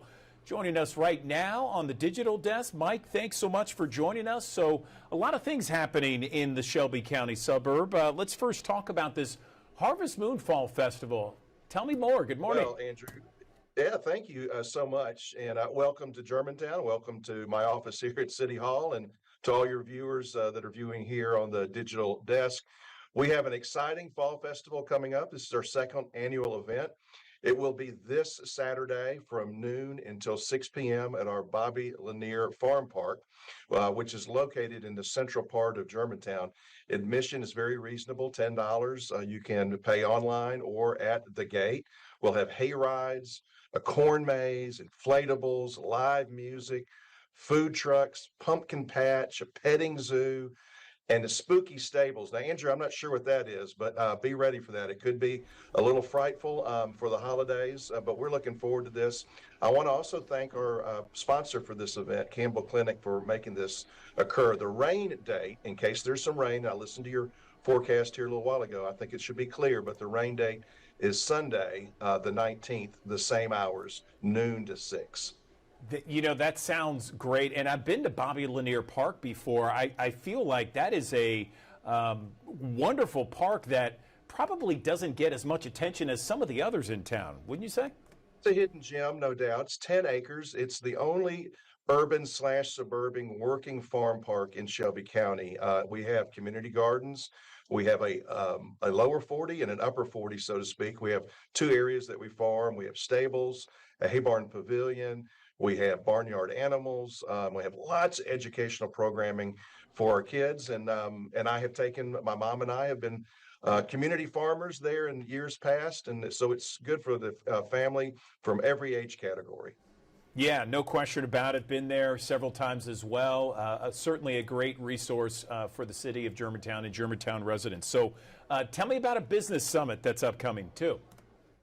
Well, equally fun, but in a different context. Our Germantown Business Summit is sponsored by 4 different entities: Germantown Chamber of Commerce, the EDGE Economic Development Growth Engine, the City of Germantown, and our Economic Development Commission. It's literally leveling up your business with AI, and it gives the perspective of what AI can mean to local merchants, small business owners in mid-sized cap businesses. That event will be held at our Great Hall and Conference Center, which is on our municipal campus here in Germantown. And that event, I'll need to double check my hours. That's from 8 a.m. to noon on Tuesday, the 28th. Lunch will be provided, and it's a cost of $15. And you can find that information online at the City of Germantown's website, www.germantown-tn.gov, to sign up. Should be a very impactful day. You know, AI is on everybody's mind, and someone told me a while ago that AI is not necessarily going to take your job, but if you don't learn AI, you're not going to do better in your job. So it's one of those things where you might embrace using it as a tool to make your business more streamlined and efficient. And that's what we hope to promote at this business seminar. Yeah, well put. I mean, you either jump on the train or you get lost and left behind, so to speak.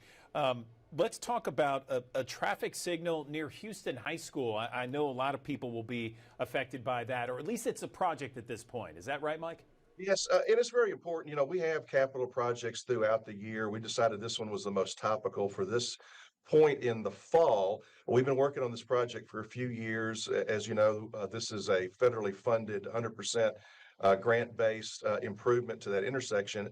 It's at the furthest east location of Houston High School. So this will provide a nice safety valve for our students that are entering and exiting campus during the morning and the afternoon timeframe. Also, as you're aware, Wolf River Boulevard really connects Fayette County all the way to Walnut Grove, which takes you to I-240. So it is a major east-west arterial collector road that provides a lot of relief for the greater Shelby County area.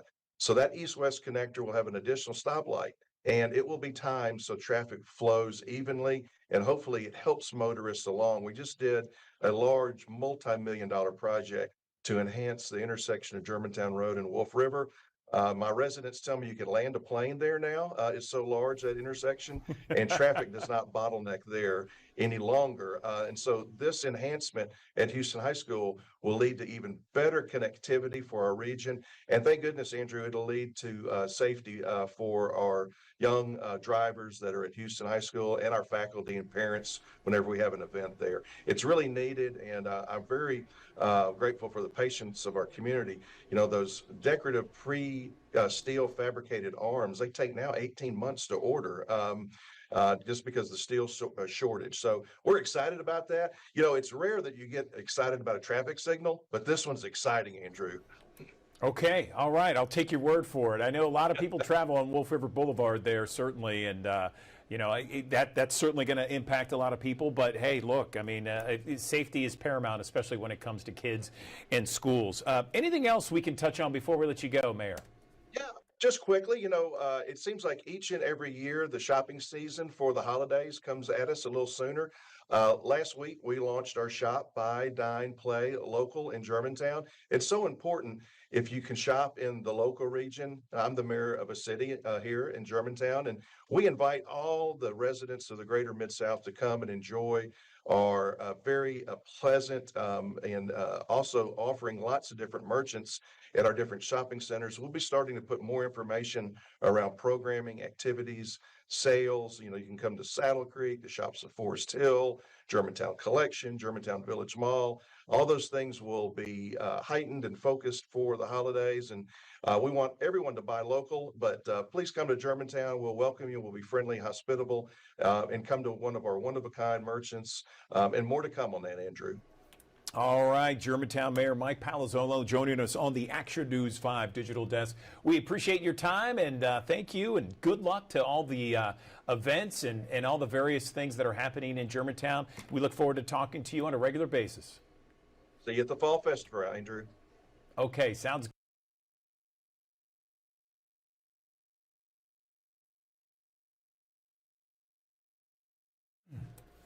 Gentlemen, good morning. How are you? Hey, good morning. Hey, it's Andrew Douglas. We got about 45 seconds. Just wanted to say hello. Yes. Everything good on your end? Can you hear us? Yes. It all sounds good. We sound okay? Yeah, you guys sound good. Okay, we'll Yes, talk to you in a 1, second, 2. all right? All right. Okay.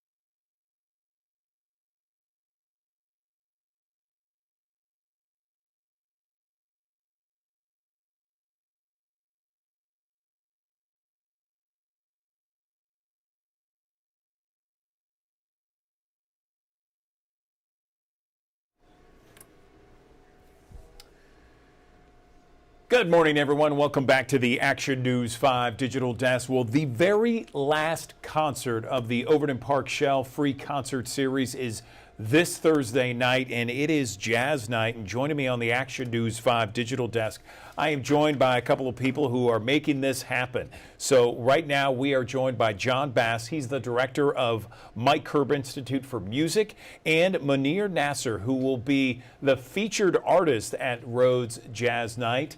So, gentlemen, good morning to you. Munir, let's first talk with you and tell us about what the crowd can expect on Thursday night. Good morning. Good morning. Well, you could expect a spirited performance with me along with the Rhodes Ensemble, Jazz Ensemble, Faculty Jazz Ensemble. So I'm really looking forward to being here and playing some Memphis flavored jazz in the tradition of my father, the late great Jamil Nasser, who I wrote a book on called Upright Bass. I'm going to talk about this at Rhodes College on Wednesday.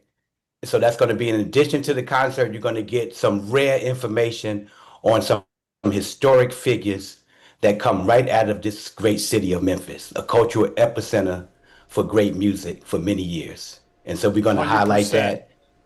Yes, 100%, Munir. Thank you. I want to go over now and talk with John for a minute here. Tell me about the relationship with Rhodes College this Thursday night and some of the background of making this all come to fruition.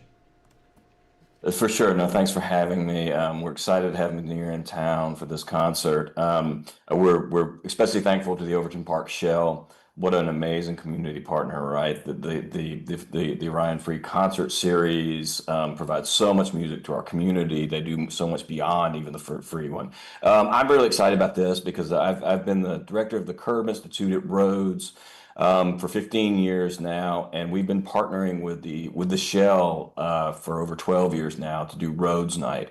And this year in particular, we're excited because the college is also celebrating. This is the 100th anniversary of Rhodes being in Memphis, and we've done various things. There's been some very nice press, some very nice articles to learn more about that context. But this we're able to basically throw a party for Memphis, right, to celebrate Rhodes being here for 100 years.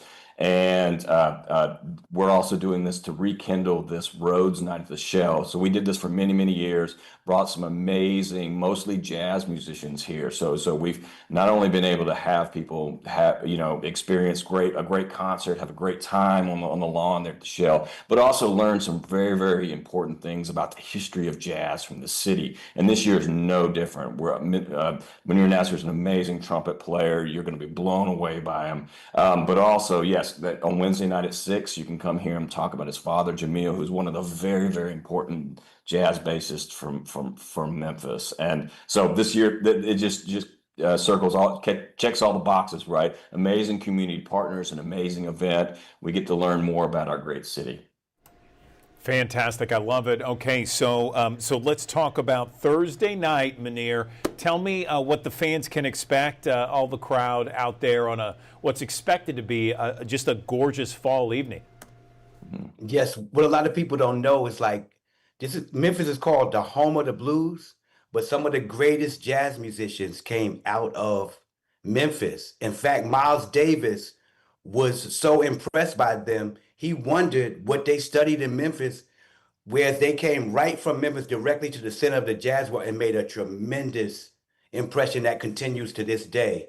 So I'm looking forward to representing that legacy of intense blues-inflected jazz at Overton Park. I also like to mention that's where Elvis's first gig was. So this is a very historic venue, and I talked about Elvis in my book, and this is another book called Before Elvis by Preston Lauterbach, which includes elements of this book. And so there's some parallels between Elvis and my father's history because he came on Beale Street as an Iceman, and he began to watch them play and begin to be inspired by Calvin Newborn, his hip wiggles, his performance antics, and his guitar style. And so that's a very important connection. And there's a lot more connections I'll talk about during the book panel, but that's just one colorful one I could share in this brief time. It's going to And be a so great night, not I'm just only looking forward to it. celebrating. It's going to be a spirited Yeah. music session for sure. No question. Going to be a great night, not only celebrating the 100th anniversary of Rhodes College, but also a great night celebrating jazz, particularly jazz here in Memphis in the Mid-South. John Bass, Munir Nasser, we appreciate your time on the Digital Desk. Thank you. Thank you so much. Thanks so much for having us. Appreciate it. Okay, another live look from our High Five cameras. We go to break on this beautiful Monday morning. Just 49 degrees, 8:52. Let's talk about your forecast in 1 minute.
Good morning, everyone. Welcome back to the Action News 5 Digital Desk as we take a live look from our High 5 camera here in downtown Memphis. Beautiful start to your day and your work week. 49 degrees at 8:53. We'll get to your forecast in just a minute, but first I want to get to some of the stories we are following in our newsroom here, and this is a major development here, a new development in the federal case against former East Memphis OBGYN Dr. Sanjeev Kumar. A judge has thrown out nearly half of the charges against him, 17 of the original 36 counts, including allegations of illicit sex acts and improper handling of medical devices. Court records show 2 of the 3 defense motions to dismiss were granted.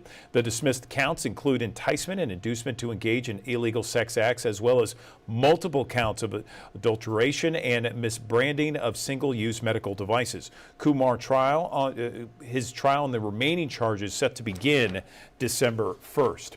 Switching gears now, let's talk about the latest when it comes to the Memphis Safe Task Force.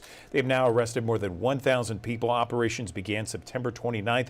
As of Friday, the latest numbers from the U.S. Department of Justice shows more than 400 people have been arrested for active warrants. 187 have been arrested under the administrative category. Previous breakdowns include ICE arrests in that category. More than 150 were arrested in the other category. More than 100 have been arrested for drugs. The task force has also seized more than 200 illegal guns and taken them off of the streets. Shelby County Mayor Lee Harris has declared a state of emergency for Shelby County. It frees up the county from spending rules to address any public safety needs. It'll last until the task force ends. It lays out concerns including overcrowding at the county jails. New numbers from the Shelby County Sheriff's Office show 201 Poplars housing more than 100 inmates over its capacity. Jail East, where women are housed, is nearing its capacity.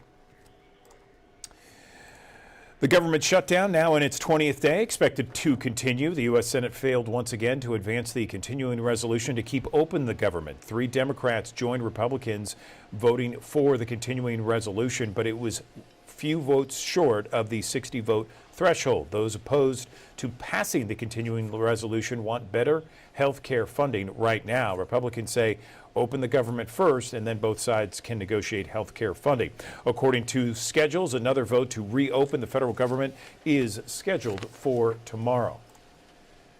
The DeSoto County deputy shot and killed a teen over the weekend. The sheriff's office has identified that teen. It's 18-year-old Riley Westmoreland. DeSoto County Sheriff's Office say deputies were called to a scene following a noise complaint on Bankston Road shortly after midnight. While breaking up a party, deputies heard someone firing shots. The sheriff's office says the shooter refused to drop his handgun and instead pointed it at deputies.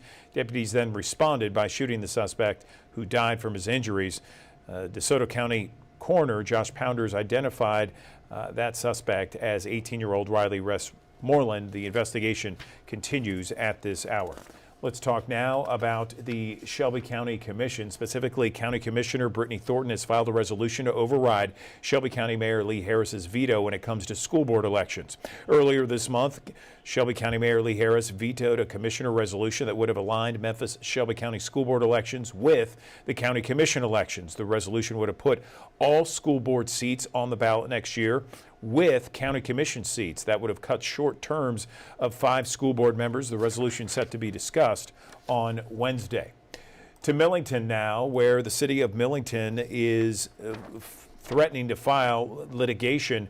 No word if Shelby County Clerk Wanda Halpert paid over $39,000 in back rent. City leaders say that's how much she owes to rent out space for the clerk's office location on Navy Road. She was given until last Friday to pay or face legal action.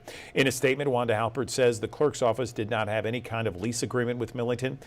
But Millington City Manager Frankie Dakin shared a copy of the leasing agreement with Action News 5, said the clerk has ignored requests from the county staff as well as multiple emails and letters since the lease was approved.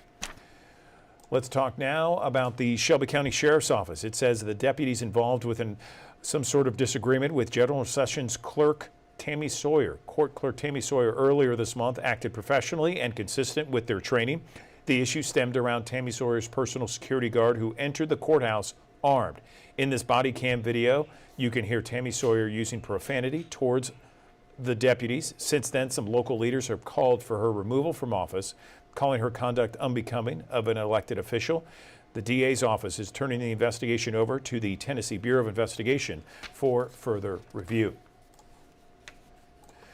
The trial for a woman accused of killing a Memphis pastor nearly 6 years ago following an affair has just been postponed. Latosha Daniels is accused of shooting and killing Brody Perry outside of an apartment complex back in 2019. Perry was a pastor at Mississippi Boulevard Christian Church. According to police, Daniels said, quote, "You broke my heart" during the shooting. Along with his murder, she also is charged with attempted murder of his wife.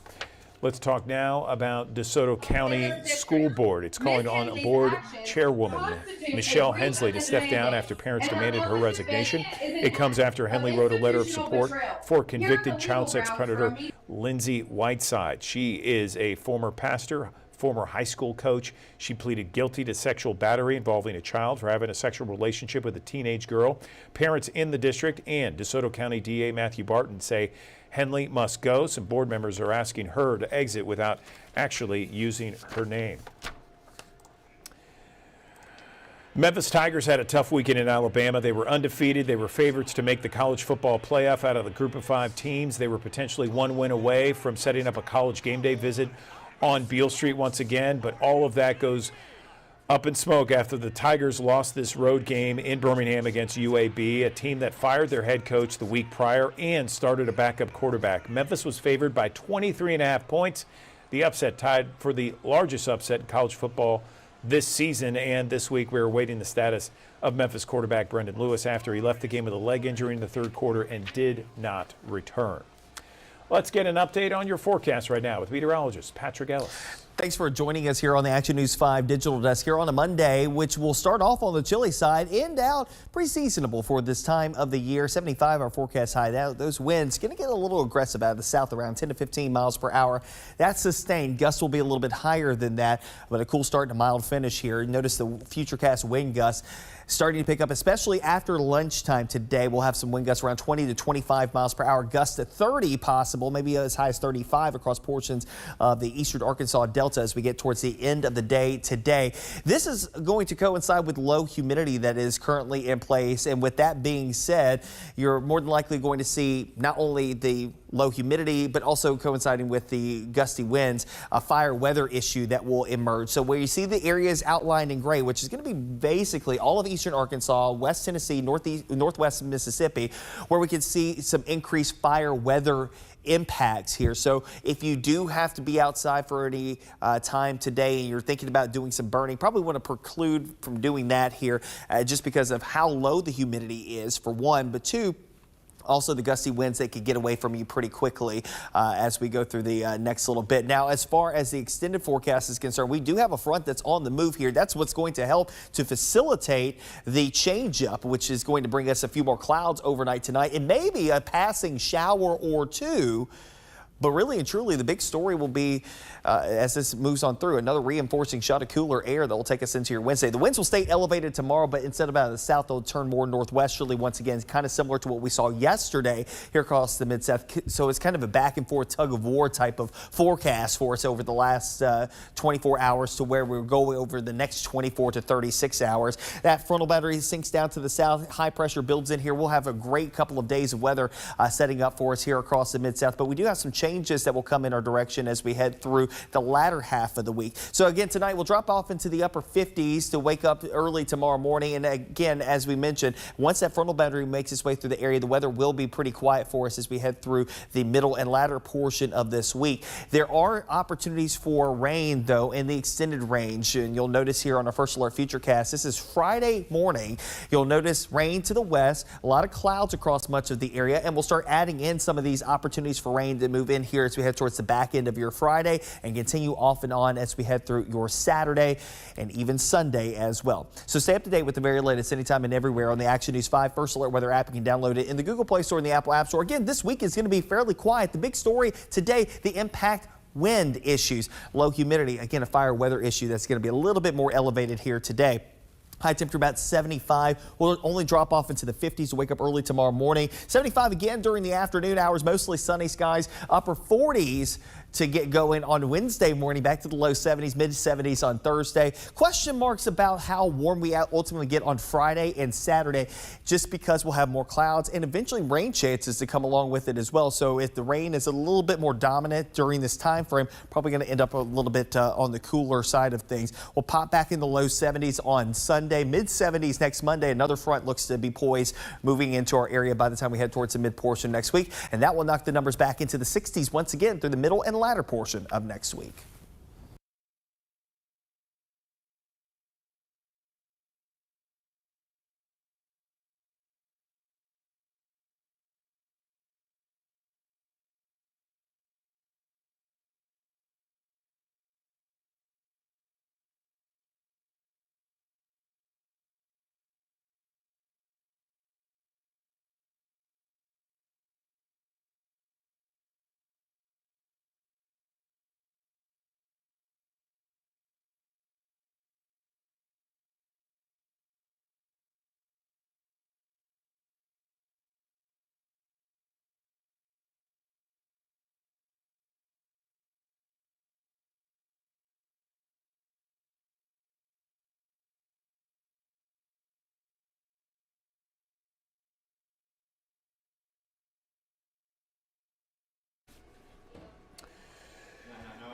Good morning. Welcome back to the Action News 5 Digital Desk. Later this month, you are going to be able to capture and enjoy The Notebook coming to the Orpheum later this month, downtown Memphis.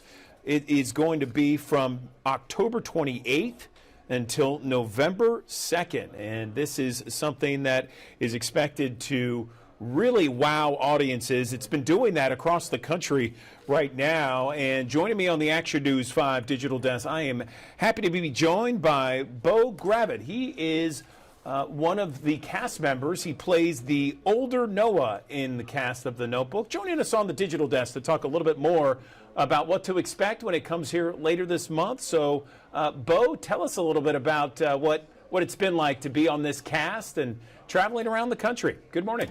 It's great, Andrew. It's great to be here. Thank you for having me. I have to say, we're in Cincinnati now. We're coming to you next. Like you said, you said the date's October 28th to November 2nd. It's been remarkable. The response to the musical has been sort of it's overwhelming. I think a lot of people know the story from the film. I know that they do. There's a lot of name recognition. And then they come and they see this thing put to music in such a beautiful way, and the story is told in a really profoundly moving way. And the audiences are going nuts for it.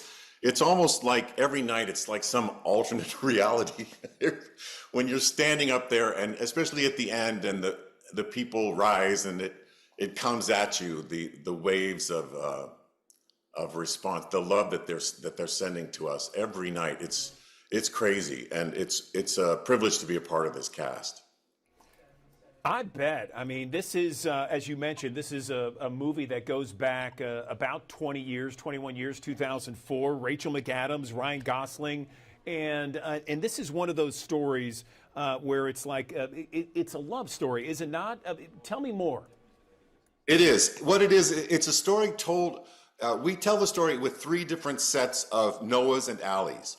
Younger, middle, and older. I play the older, and the older people are dealing, as you know, he's losing this woman that he loves more than anything. He's losing her to Alzheimer's, and he's fighting against the disease to try to bring her back and hold on to her. And what happens is, through this notebook, he revisits the past, and you see it played out on stage. The memories played out by the middles, young love, and I mean the youngers, the young new love, and then the middles, that sort of middle passionate age of love, where big decisions are made and consequences for the rest of your life are played out, and you see that happen on stage, and it's told.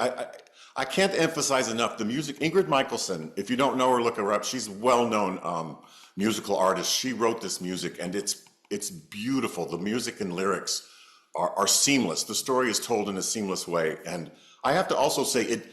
I feel like when I step in, when I step into the play, it's like stepping into a river. You just sort of step in and it takes you.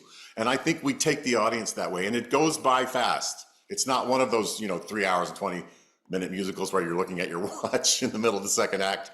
It's not like that at all. It moves, and it's and the singers in the show they're amazing. They have superpowers. It's beautiful to listen to.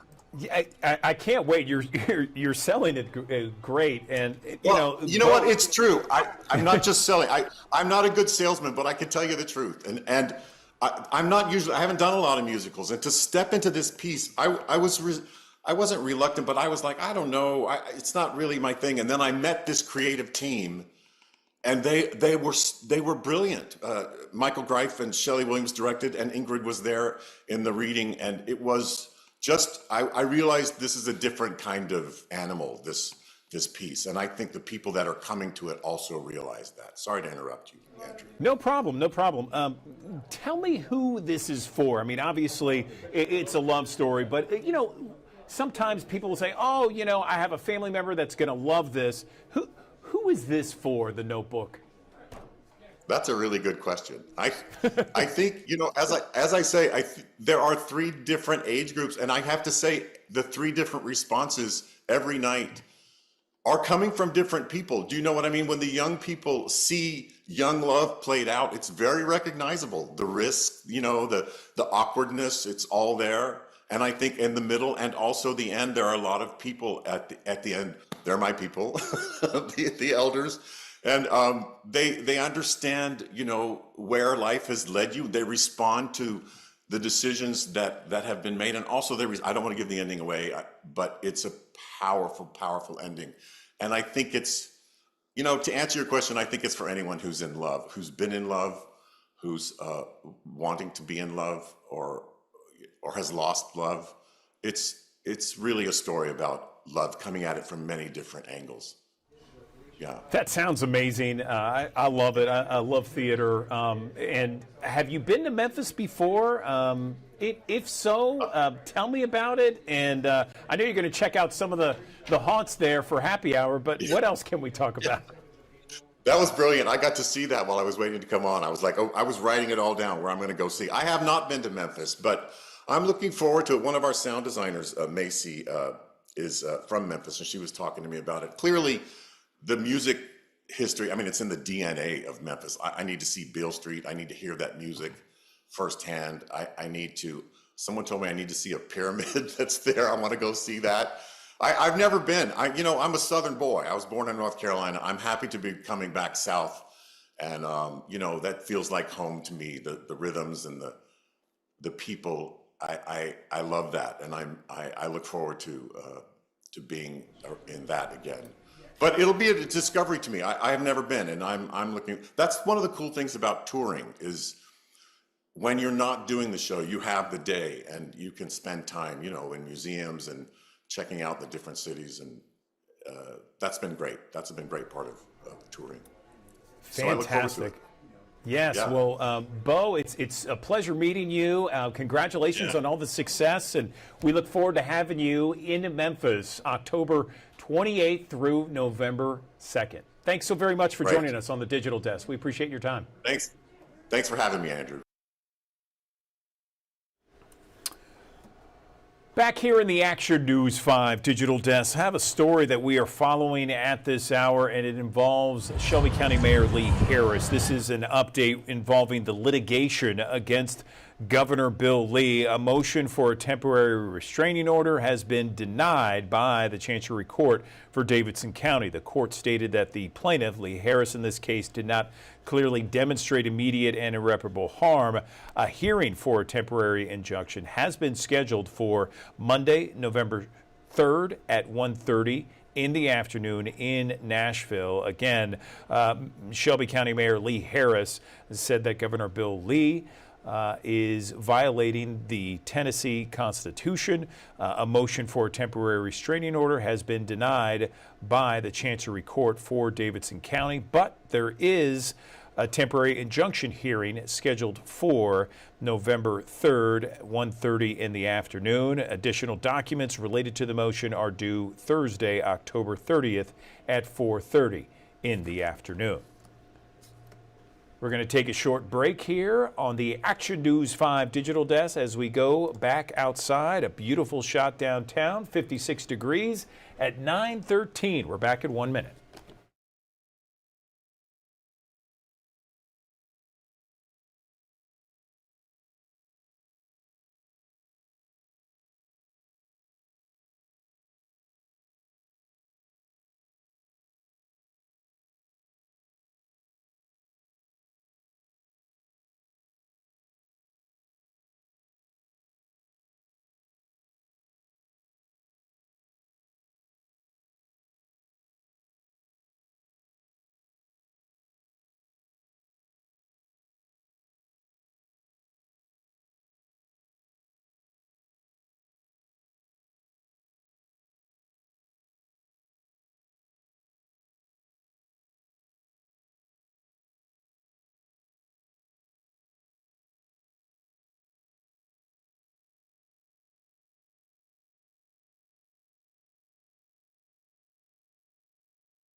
Digital Desk. I'm Sydney Gray in for Andrew Douglas today. We've been bringing you so many different segments today, all about events and things that are happening across the Mid-South. Well, we got to keep that momentum going as we talk about basketball season. Of course, you know, your Memphis Tigers are going to be playing pretty soon here. And there is this thing we got to talk about, the little penny puppet. Y'all remember that? We got a friend who does. Joining me this morning is Mike, I was about to say your name the wrong way. We just talked about how to say your name this morning. Mike Provenzale is here with us on the digital desk to talk about the little penny puppet. How you doing, Mike? Good for you. Thanks for having me. Thank you so much for joining the digital desk today. You got someone behind you there. Let's talk about it. Yeah, the star of the show right here. Yeah. This is a production puppet of Little Penny, used for the Nike ad campaign in the 90s. One of the most iconic ad campaigns ever. And it's going to find a new home in about 2 weeks. That is pretty cool. So tell us a little bit of the background for those youngins who didn't quite grow up in the 90s or see this back in the day. What is this all about? So in the 90s, Anthony Hardaway was signed to Nike. He had his own shoe line, the Memphis Great, and then he was playing for the Orlando Magic at the time. And Nike came up with an ingenious ad campaign where it was Penny Hardaway and then Little Penny, the puppet. And he was voiced by Chris Rock. And they did a series of commercials, all hilarious. Anthony, very humble guy. Little Penny was the opposite.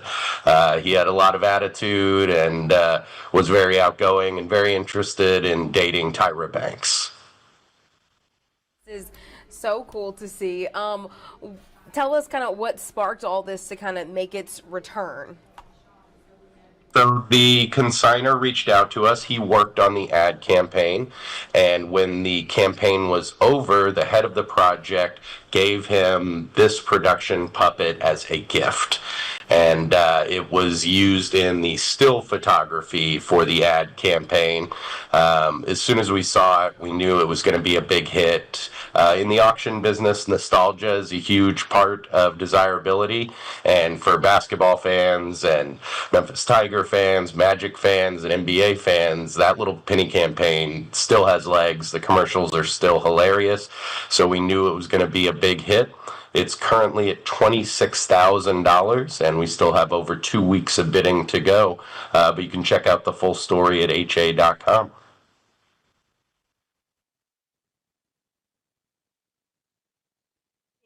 That was my next question. I wanted to know where the bidding was standing at this point. You said at $26,000 at this point? Yeah, when the consignor first reached out to us, everyone wants to know what their item's worth. We give free appraisals on anything. Some things are easy to appraise, but one-of-one items like this are a little more difficult. So we estimated it at 30,000, but looks like we underestimated people's interest and the nostalgia factor. So yeah, it's at 26,000 and looks like it's going to exceed that 30,000 estimate. But it's a real one of one. We've never seen one before. None have come out and reached the auction block, so this is the first time. We had it on display at our national convention this summer, and it was one of the most popular items at the entire show. Everyone was taking pictures with it, and really it's just an honor to be sitting here next to Little Penny. It looks really, really cool just to be right there next to you. For people who are watching, whether they're here in Memphis or wherever they may see this online, if they have the cash, they want to get their hands on this, what do they need to be doing right now? How can they bid on this item? Just go to ha.com. Our fall auction is open. There's over 4,200 items there, cards and collectibles. A little bit of everything for everyone. And this little guy is turning out to have a huge result, and we're excited to see where it ends up on October 25th. All right. Hey, Mike, thank you so much for your time. Thanks, Little Penny, hanging out with you. This is super, super cool. Anything else you want the folks to know before we go? Yeah, I would encourage people, if you have something you think is valuable or you want to find out what it's worth, reach out to us at ha.com. We give free appraisals even if you're not interested in selling, and maybe you've got a gem like this one sitting in your house that could turn your life around. All right, maybe so. Mike, thank you so much. We do appreciate it.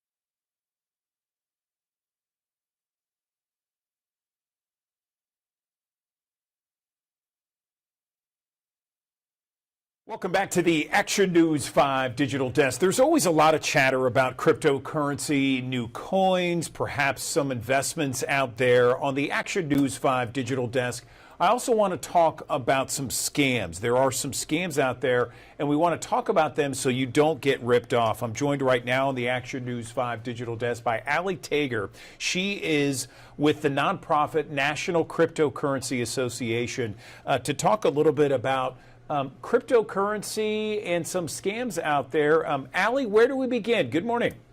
Good morning. Thank you for having me. Perfect timing. It's Internet Safety Month, and the National Cryptocurrency Association is out here helping everyday Americans learn how to navigate the crypto landscape safely and responsibly. Unfortunately, we know that there are scammers and fraudsters in every market, and protecting yourself really comes down to practicing smart online habits, and security should always be top of mind. So excited to share more with you about some common scams and safety habits.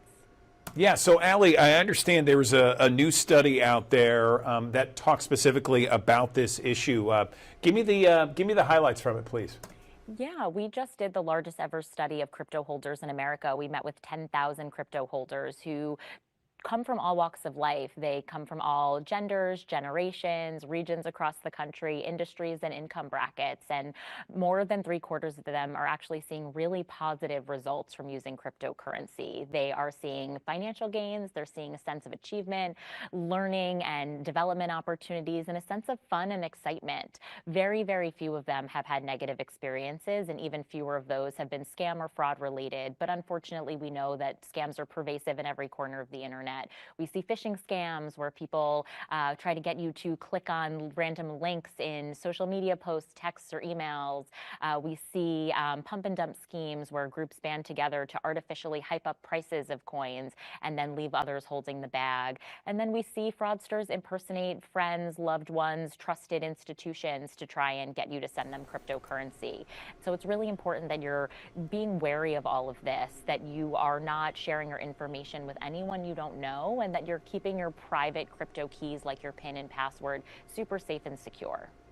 Yeah, that's just a good practice for any business, any kind of investment, no matter if it's cryptocurrency or not, where there's constantly scammers trying to get into your personal information online, what have you. So let's talk about some of those top crypto scams that you and your organization is seeing. Yeah, absolutely. Unfortunately named pig butchering, which is just as horrible as it sounds. That's when someone pretends to build a relationship with you over time before they start to pressure you to send them sometimes smaller increments and then larger increments of cryptocurrency. We see this with online dating all the time.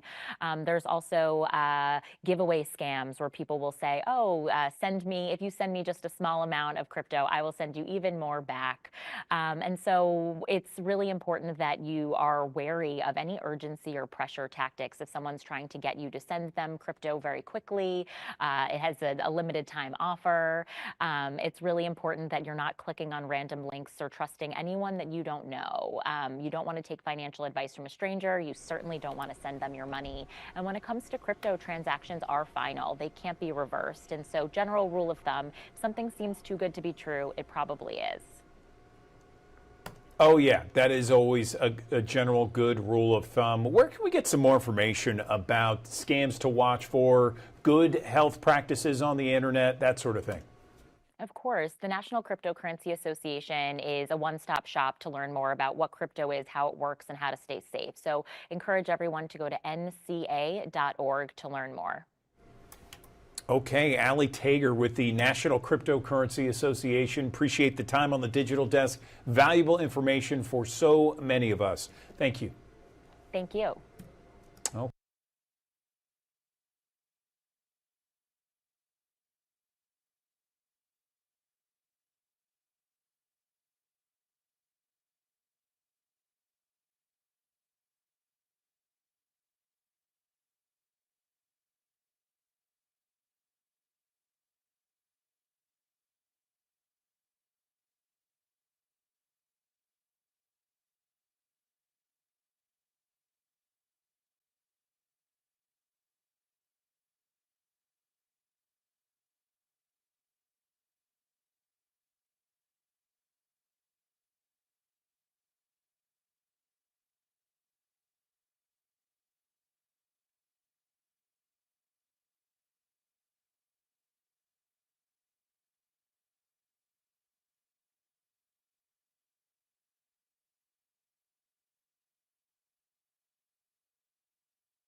Good morning. Welcome back to the Action News 5 Digital Desk. We have an amazing event each and every year coming to Memphis. It is the St. Jude Memphis Marathon, and there are so many people that make it happen, including some 3,500 volunteers joining me on the Action News 5 Digital Desk.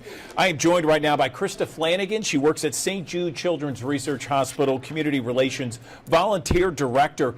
The Memphis Marathon is set for December 6th, Krista, so tell us how preparations are going. Good morning. Good morning. Thanks for having me. Preparations are going really well. December is going to be here before we know it. But this is such a special event.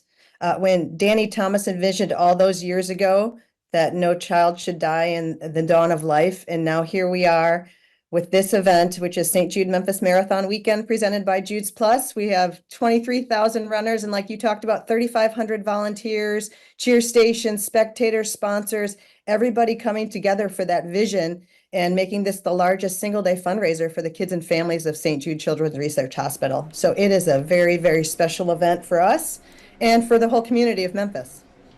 Yes, there's no question about it. It is something that is everyone gets excited about, certainly on December 6th of this year. So let's talk about how volunteers can be a part of the process. Once again, how can they sign up? Right. So volunteer registration is currently open. There are more than 90 volunteer positions, if you can believe that start in mid-November in terms of pre-preparation activities. And then we move to the Health and Fitness Expo, where volunteers can help with packet pickup, shirt distribution, all sorts of jobs there. And then you can imagine on race day, everything from the start line all the way on the course to the finish line to the finish festival, handing out food and beverage. And so again, like we talked about, volunteer registration is currently open. It's stjude.org/marathon volunteer.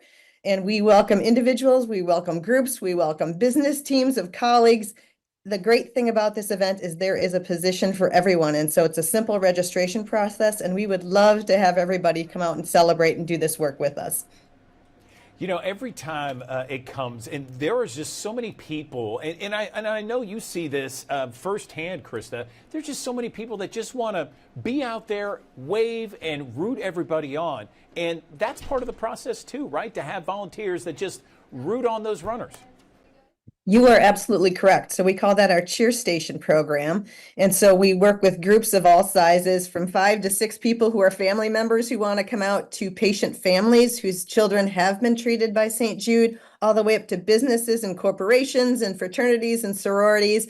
And so we have a simple form that they can fill out and let us know that they want to come. We'll designate a spot for them on course. We'll make it simple. We'll give them all the cheer items, pom-poms, poster making supplies, all the fun things that they can use. But as you can imagine, our runners, especially those going the longer distances, really need that cheering on. And our St. Jude Heroes program, which is our runners who do the fundraising, who help us raise that $16 million, they really need that help to be cheered on too. And so it's a really special program that we've created, that if you don't want to run, if you're maybe not interested in committing to be a volunteer, just come out along the course and really celebrate with us. We're trying to create this event as it's the first Saturday in December every year for Memphis, and it's a celebration not only of St. Jude, but of the city of Memphis. We have people coming from all 50 states, 20 plus countries, and this is really maybe the first time they see the city of Memphis, and it's an opportunity for us to get out there and show them what's so special.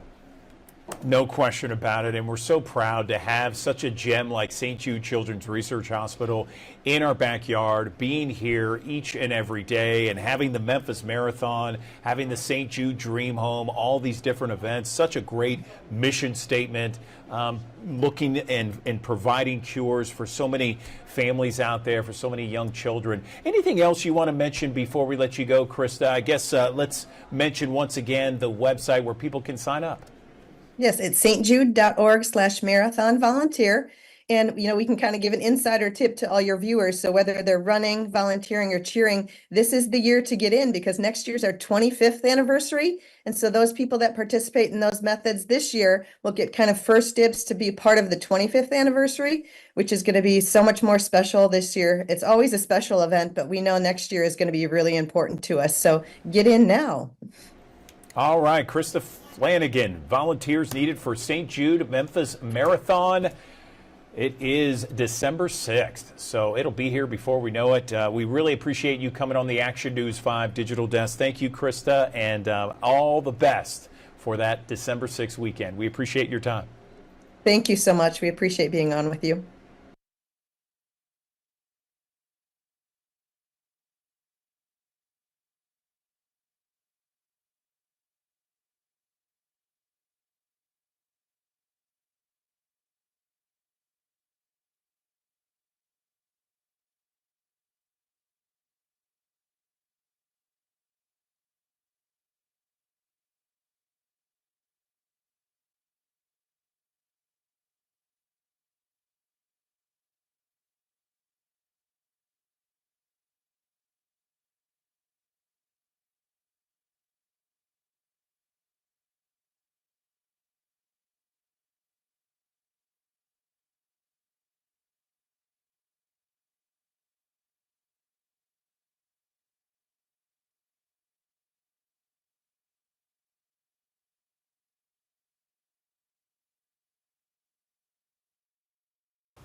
Thanks for joining us here on the Action News 5 Digital Desk here on a Monday, which will start off on the chilly side, end out pretty seasonable for this time of the year. 75 our forecast high. Those winds going to get a little aggressive out of the south, around 10 to 15 miles per hour.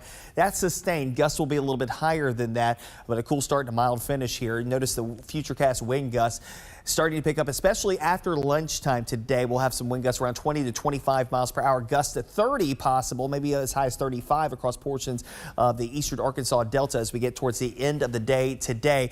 This is going to coincide with low humidity that is currently in place. And with that being said, you're more than likely going to see not only the low humidity, but also coinciding with the gusty winds, a fire weather issue that will emerge. So where you see the areas outlined in gray, which is going to be basically all of eastern Arkansas, West Tennessee, northwest Mississippi, where we could see some increased fire weather impacts here. So if you do have to be outside for any time today and you're thinking about doing some burning, probably want to preclude from doing that here just because of how low the humidity is, for one, but two, also the gusty winds that could get away from you pretty quickly as we go through the next little bit. Now, as far as the extended forecast is concerned, we do have a front that's on the move here. That's what's going to help to facilitate the change up, which is going to bring us a few more clouds overnight tonight and maybe a passing shower or two. But really and truly, the big story will be, as this moves on through, another reinforcing shot of cooler air that will take us into your Wednesday. The winds will stay elevated tomorrow, but instead of out of the south, they'll turn more northwesterly once again, kind of similar to what we saw yesterday here across the mid-south. So it's kind of a back and forth tug of war type of forecast for us over the last 24 hours to where we're going over the next 24 to 36 hours. That frontal boundary sinks down to the south. High pressure builds in here. We'll have a great couple of days of weather setting up for us here across the mid-south, but we do have some changes that will come in our direction as we head through the latter half of the week. So again, tonight we'll drop off into the upper 50s to wake up early tomorrow morning. And again, as we mentioned, once that frontal boundary makes its way through the area, the weather will be pretty quiet for us as we head through the middle and latter portion of this week. There are opportunities for rain, though, in the extended range. And you'll notice here on our first alert futurecast, this is Friday morning. You'll notice rain to the west, a lot of clouds across much of the area, and we'll start adding in some of these opportunities for rain to move in here as we head towards the back end of your Friday and continue off and on as we head through your Saturday and even Sunday as well. So stay up to date with the very latest anytime and everywhere on the Action News 5 First Alert Weather app. You can download it in the Google Play Store and the Apple App Store. Again, this week is going to be fairly quiet. The big story today, the impact wind issues, low humidity, again, a fire weather issue that's going to be a little bit more elevated here today. High temperature about 75. We'll only drop off into the 50s to wake up early tomorrow morning. 75 again during the afternoon hours, mostly sunny skies. Upper 40s to get going on Wednesday morning, back to the low 70s, mid 70s on Thursday. Question marks about how warm we ultimately get on Friday and Saturday, just because we'll have more clouds and eventually rain chances to come along with it as well. So if the rain is a little bit more dominant during this time frame, probably going to end up a little bit on the cooler side of things. We'll pop back in the low 70s on Sunday, mid 70s next Monday. Another front looks to be poised moving into our area by the time we head towards the mid portion next week, and that will knock the numbers back into the 60s once again through the middle and latter portion of next week.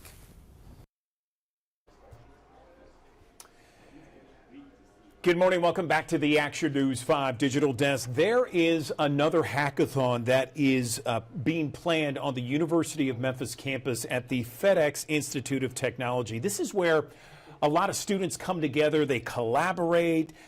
They take part in workshops, capstone presentations, networking as well. And I want to learn more about the innovation that comes out of this event and other events. I'm joined now on the Action News 5 Digital Desk by Jessica Lotz. She's with Innovate Memphis to talk more about this event, this hackathon. Jessica, nice to see you again. So tell us about it, because many people that are watching right now may haven't heard about it. Certainly you've talked about it. You've had it in years past. Let's talk about the event that's happening next month. Good morning. Good morning, and thanks again for having me. Yep, we're running it back. I've been joking that the hackathon is backathon, but we are working with the city of Memphis. And the idea behind this event is the city will give us a handful of challenges that they've had a really hard time solving, or they're just looking for fresh blood and new energy around what could we do to solve these smarter than we have in the past.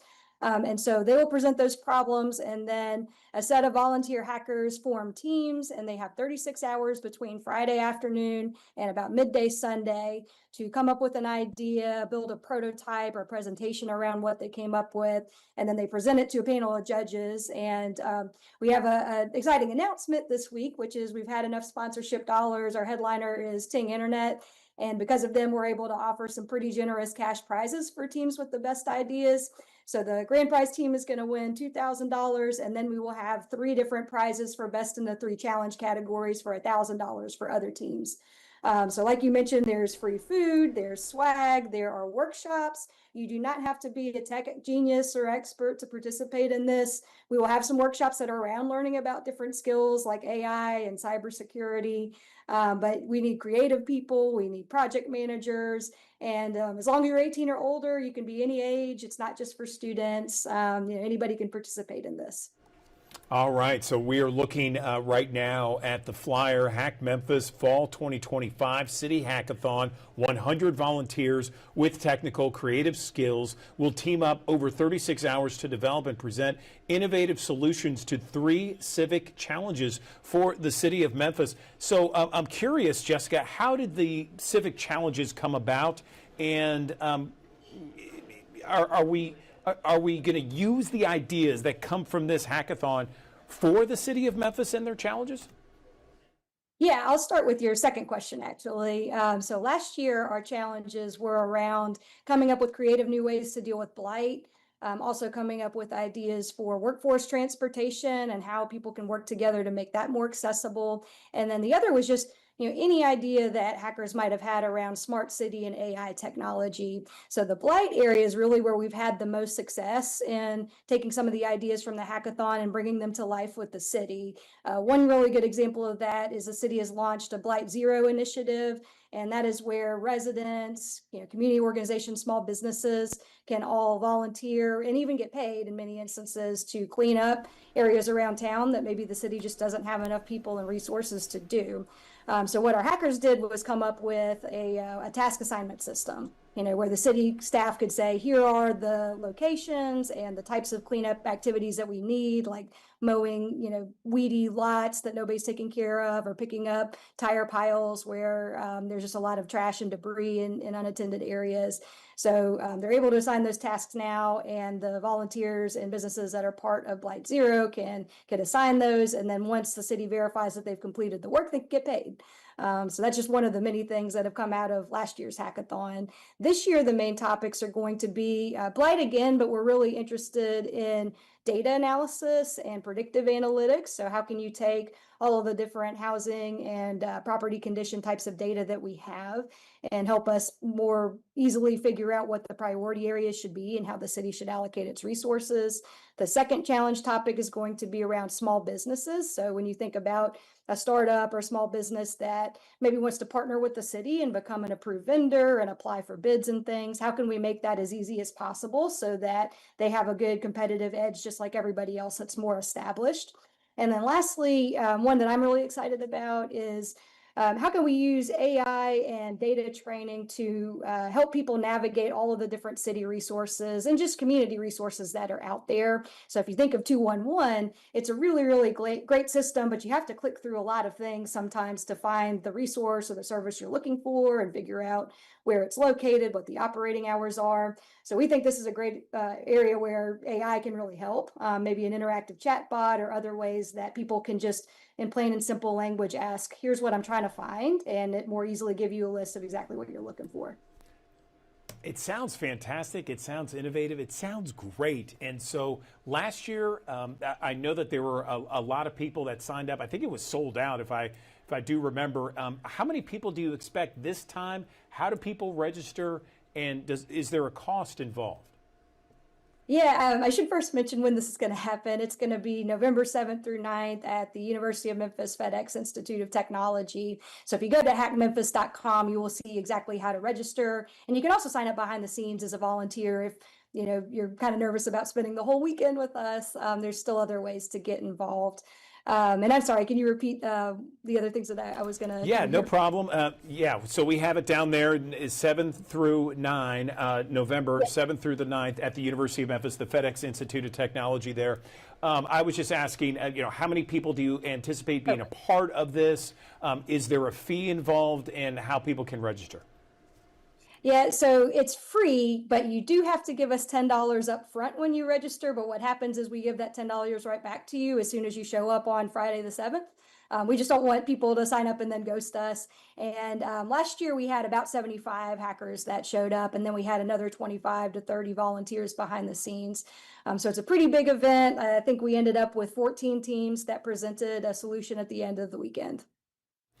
And that's fantastic when it comes to the amount of prize money. I mean, $2,000, that's nice. Yeah. Fantastic. All right. Anything else before we let you go, Jessica? I would just emphasize again for people that are thinking this sounds fun and interesting, but I don't have tech skills. We need you too. We definitely need project managers and creative people and just people that are passionate about these challenge topics that I mentioned. We really need a team that can work together and put all of those different strengths and expertise together. So do not let the technology part scare you away if you're really excited about this event. All right, Jessica Lotz there with Innovate Memphis, talking about the Memphis Hackathon, November 7th through the 9th at the University of Memphis campus, the FedEx Institute of Technology. One more time, want to show everybody the flyer that they have set up for you. There it is. All right. So listen, Jessica, we appreciate your time on the digital desk. Thanks so very much, and good luck on the event, November 7th through the 9th. We appreciate your time. Thank you so much. Have a great day.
Good morning. Welcome back to the Action News 5 Digital Desk. There's a recent trend study that came out of Talker Research, and it had all kinds of different things when it came to travel, the latest travel trends, perceptions, ambitions, and generational takes of more than 2,000 customers.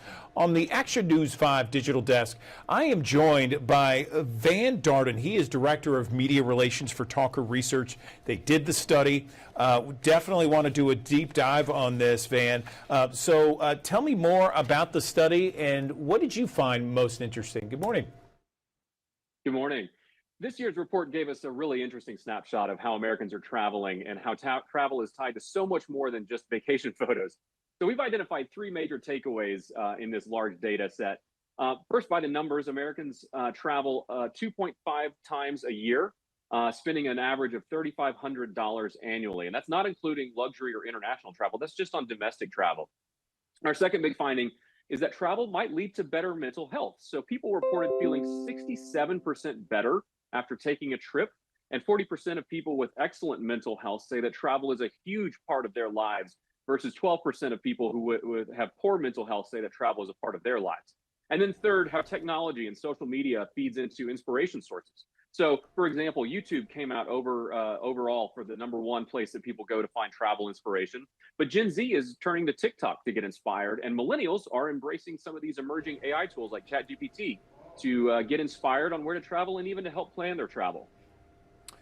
I was going to ask the generational stuff. It's interesting, no question about it, the different generations and where they go for travel ideas and just kind of influence, that sort of thing.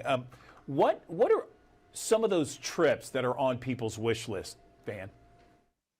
Yeah, we asked a bucket list for people to rank their bucket list, and the number one that came out on top, 32% of everybody we talked to said their bucket list dream vacation would be taking a road trip across the USA. So that was number one.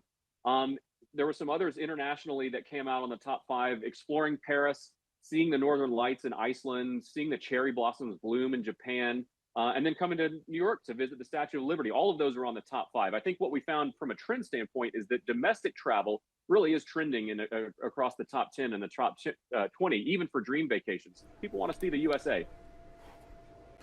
You know, interesting, Van, I was looking at some of the results from that study, and it sounds like mental health played a part in just travel overall, right? That's right. That's right. Again, feeling better while traveling is really what came out of the data, or rather maybe feeling better because of traveling is what came out of that data. Again, we talked about 67% feeling mentally better after a trip. But what we got really into, and again, you can go to talkerresearch.com/travel, see the full results of this massive trend report. But that people who feel better mentally travel more. And I think that there's a correlation there that we really started to dig into. That again, 40% of people with excellent mental health say that travel is a huge part of their life. So there's clearly some kind of link between getting out, seeing the world, or even seeing the country that you live in, and just feeling better about life. I think there's something really interesting to be said about that. No question about it. Not surprising to me. Certainly you feel kind of refreshed when you're getting out of town and just kind of getting out of the rat race that many of us are in. Did you want to mention anything else about some of the different generational things you saw in this study? I know you mentioned YouTube and TikTok, that sort of thing. Yeah, so social media definitely was a part of it. I think what was interesting is that millennials came out as the most travel hungry of all the generations. They averaged 4.2 international trips in their lifetime. It may not sound like a lot, but 44% of boomers told us that they have never traveled abroad. So big difference there. And again, not just social media for inspiration, but how people interact with social media is quite a bit different generation to generation. 39% of everybody we surveyed said that they feel pressure to post vacation content on their social media, but that number jumps a lot higher the younger that you go. Gen Z and millennials, maybe unsurprisingly, feel this stronger pressure. 55%, 51% respectively feel the pressure to post social media content when they're traveling. Boomers, on the other hand, just 15% say that they feel pressured to pull out their phones and post while traveling. Then, of course, there's that do it for the gram mindset we've heard of. 1 in 3 people, and that's according to every generation, including boomers, say that they have done things while traveling just to take a picture to post it on social media. Got to do it for the gram. I'm sorry, that's terrible. I'm just kidding. That's, hey, look, it's research, right? It's what you found in research. Van, thank you so much. Interesting trends. Tell our audience one more time where people can see the full study, because you guys interviewed like 2,000 people, right? That's right, and there's so much more data and so many more trends that we uncovered that we didn't have time to talk about today. Talkerresearch.com/travel. Talkerresearch.com/travel. All right, Van Darden, Talker Research Media Director. Appreciate you coming on the Digital Desk and telling us about all the interesting results that came out of that study. We appreciate it.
To the Action News 5 Digital Desk. If you're new to Memphis, if you've been in Memphis several years, perhaps you're a lifelong Memphian. You're always looking for things to do, places to go, things to see, that sort of thing.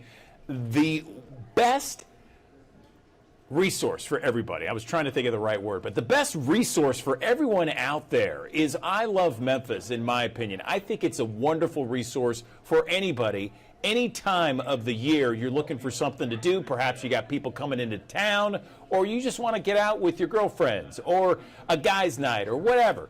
We got Jalen Suchek joining us on the Action News 5 digital desk. She is always in the know when it comes to I Love Memphis and I Love Memphis blog. She runs it with some others out there. And how's that going, by the way? You've been doing this now for quite a bit. Everything going well, Jalen? Good morning. Yeah, it's great. And Andrew, I mean, I love your intros. You always give the best intro. So thank you for that. But yeah, everything's been great. I've been at the helm now about, gosh, almost 3 years. We've been really trying to build up a strong contributor team. So it's not just one voice, it's more of collective voices around the city to just tap into everything there is, because, one person can obviously not do it all, because contrary to some belief, there is so much to do in the city, and I'm happy to be constantly busy. Okay, so I can't remember the publication, but someone outside of Memphis sent me something that said top 5 most boring cities was Memphis, Tennessee. And I'm like, what, are you on crack or something? What are you talking about? Yeah, you're living in a different world if you think that. I refute that. Exactly. Vehemently. 100%. 100%. So anyway, enough about that. I'm off my soapbox. Let's talk. I know about, we could go on a whole rant on that. I know I'm preaching to the choir. Jalen, let's talk about these happy hours that I understand are bigger and better than ever these days, right? Oh yeah, I mean, in restaurants, we know it's hard, so they have to be a little more competitive. So we always have a happy hours guide to deals blog. We just recently updated it because, like the Memphis weather, happy hour deals change quickly. So I say this all with preface that, call ahead if you want to confirm it, or look on their socials just to make sure that it's still accurate. Because again, it can change. They might have new offerings or different days, different hours. This is why we have to routinely update this guide. But I had to ask you, Andrew, do you have a favorite happy hour around the city? I wish I did. I think I might need to. Give me some We'll pointers. find you one by the end of this. Okay, awesome. Thank you. Yeah, so I guess I can just hop in. So our guide has about 15 spots. And I mean, of course, that is not speaking to every great happy hour in the city. We really tried to boil it down to places that have good daily happy hour offerings. Some places maybe it's just a Monday night or a Thursday night. So that's how we kind of organized it. We are always open to more feedback and adding more places. So if you have a good spot, please let us know. We love to take people's recommendations and infuse them into the guide. So I picked 3 of my favorites from the guide, different little spots in town. The first is Bell Tavern. And Andrew, I'm not sure if you've heard of Bell Tavern. Some people, you bring it up and they're never heard of this place before. I haven't. Tell me more. I'm interested, though. Looks great. Yeah, and so I think a reason people don't know about it is because it's a hidden bourbon bar in an alleyway in downtown Memphis. So the Barbaro Alley, just around the corner from Aldo's, tucked in there between, like the Peabody and South Main. This is just a great spot in general. Some of the best people work there, and they have a very, very generous happy hour. This is one of my favorites. So you can get $4 domestic beers, $7 house cocktails, and $7 glasses of wine. Those house cocktails include like Manhattans, Old Fashions, French 75s, martinis. Harold is one of the main bartender there. He is kind of, if you know name in the city, one of the best bartenders. So you get a great deal, and you have one of the best bartenders making them. He makes some of the best Old Fashions. I love the French 75. They also have really good food. And if you're still having difficulty placing it, it's in the back of where 117 Prime was. So they use yes, I know where that is. You had me at Hidden Bourbon Bar, Jalen. That sounds like a winner to me. Yeah, when we posted a reel of them, people were like, I've worked in downtown my whole life and I didn't know this existed. And it's been there for several years. So I always love to share that one. And that happy hour deal is Tuesday to Saturday from 4 to 7. So pretty generous, because you don't have too many that give you a Friday and Saturday for those happy hour deals. Sweet. What else you got? We are moving into Midtown now. This is one of my favorite bars in the city to go to for a cocktail outside of happy hour or with happy hour. The great news is they have a very, very good, nice generous happy hour. I am amazed that they still continue having it. It's such a good deal. But this is Cameo in Midtown. It's on Union Avenue, right across from the firehouse. They have for their happy hour half off classic cocktails, draft beer, and glasses of house and red wine, white wines too. And then they also do an $8 Cool Kids burger, which is so delicious. You have to order it. But this is, one of the best cocktail bars in the city. They have just numerous cocktail options. And normally when you're talking about quantity, you're kind of fearful about the quality. You get both at this bar. It's one of my favorites. And their sister bar, Mary's BOTE, also has a great happy hour. That's the Tiki Bar in Cooper Young. But you can get this happy hour Monday through Friday from 4 to 7. And on Monday, it's all night long. But love Cameo. It's a great place if you haven't checked it out yet. Oh my gosh, that sounds awesome! I love it. Okay, now you're bringing it this morning. I love this, and I know it's the morning, and I know people don't like generally drinking cocktails until the afternoon, but I'm feeling it. There's a reason they start at 4. Yes, and I've been up since 2 o'clock. Just saying. Oh, hey, I used to do those days too, and I got to give you props. It's hard being up that early, and your happy hour starts probably more about noon. Yeah, or before, but don't tell anybody. Anyway, go ahead. So my third favorite place, and I feel like this is the place where people are like, no, do not tell people about this. We don't want more people coming. It is Swamp Bar in Overton Square. This is one of my favorite spots in the city too, for food, drinks. Kelly English spot right next to Second Line. Their happy hour it's just like unbelievably cheap. They have $2 High Lifes, $3 Stellas, $4 House Highballs, $5 margaritas, which are really good, $5 Anandas, which is Wiseacres IPA, and $6 house wine. And they do that from Wednesday to Sunday from 5 to 7 p.m. So you have the whole weekend in there. And that's just the days they're open. So that's why it starts on Wednesday. So every day they're open 5 to 7.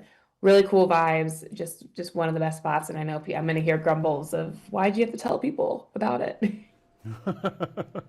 And you said on the I Love Memphis blog, you have like 15 listed, right? Yep, if you go to our ilovememphisblog.com right now on our homepage, it's one of our feature stories. You can click on it and you can go through all 15 spots, maybe recommend a spot of your own, and you can check out all those deals. I mean, I don't have to put teasers, like Laughlin's on there. They have a great happy hour, so I'm going to leave that as a little teaser to get people to go to it. Perfect. All right, Jalen Suchek, really appreciate every time you come on the I Love Memphis blog or come on the digital desk to talk about the blog.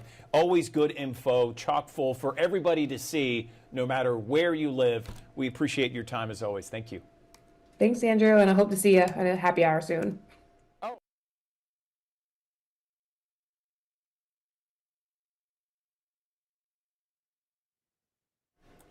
Mayor, good morning. It's Andrew Douglas. How are you? I'm well, thanks. Good morning. Can you do me a favor, Mayor? Can you tilt your camera down a little bit? There we go. That's better. Yeah, just a little bit more, just so there was a little bit of a headroom. Yeah, that's good. And if you don't mind, can you wipe a little bit of the camera lens? It seems a little bit foggy there. I don't know if there's some dirt. Okay, that looks better. All right, we got about 20 seconds. I'll come to you in a second, okay? All right, sure. Come on.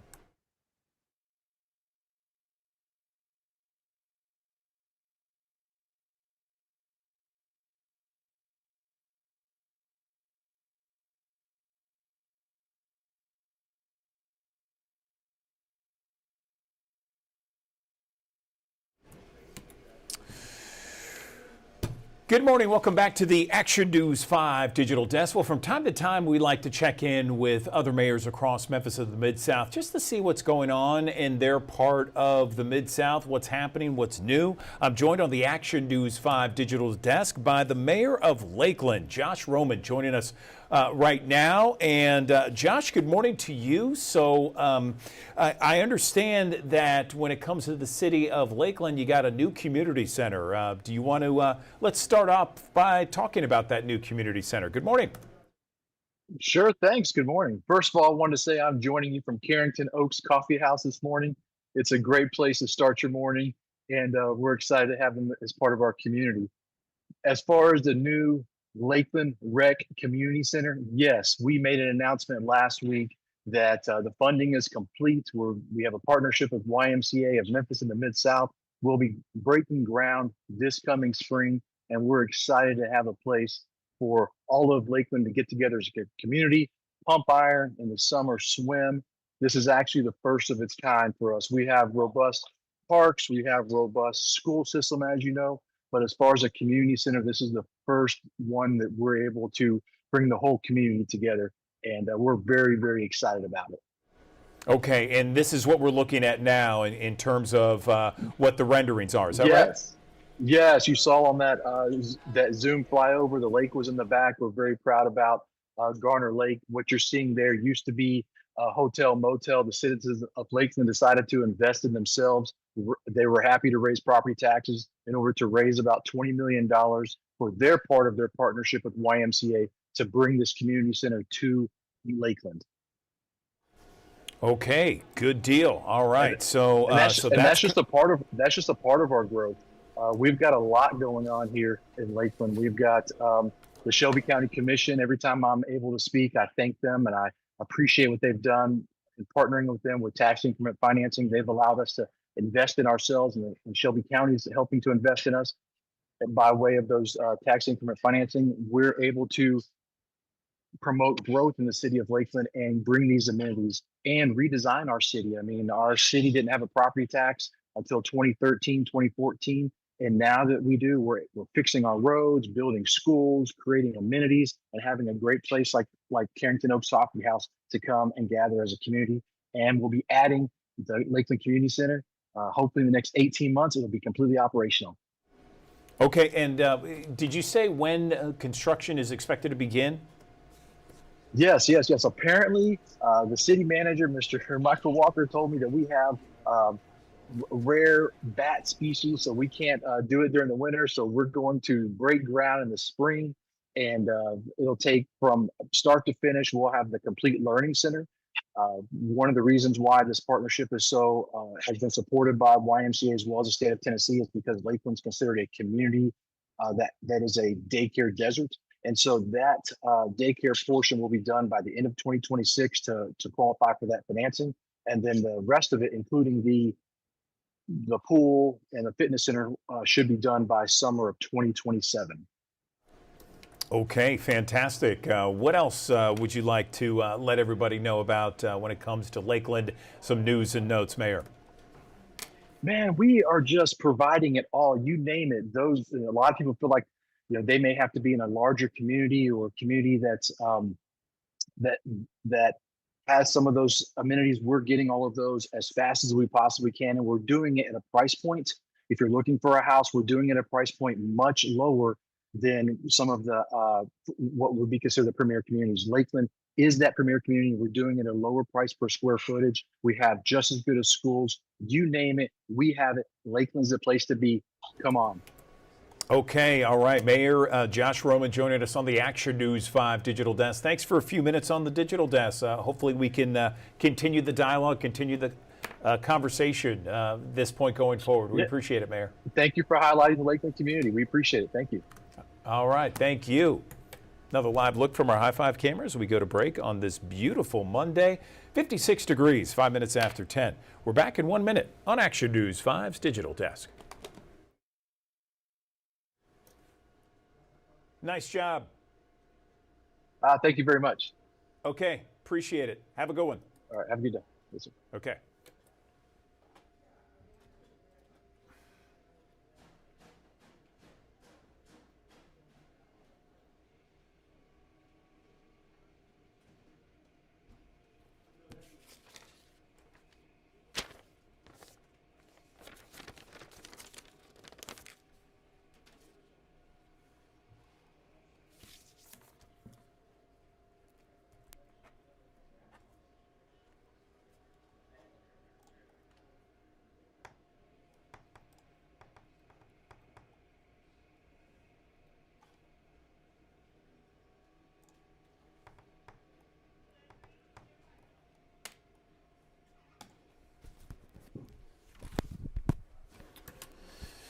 Good morning. Welcome back to the Action News 5 Digital Desk. I want to show you this. This is for October 26th, as you can see, from 12 until 4 at the Bert Ferguson Park in Cordova. It is the Down Syndrome Association of Memphis and the Mid-South and their 1 Mile family walk. There's a picnic lunch included, games, trains, petting zoo, lots of entertainment.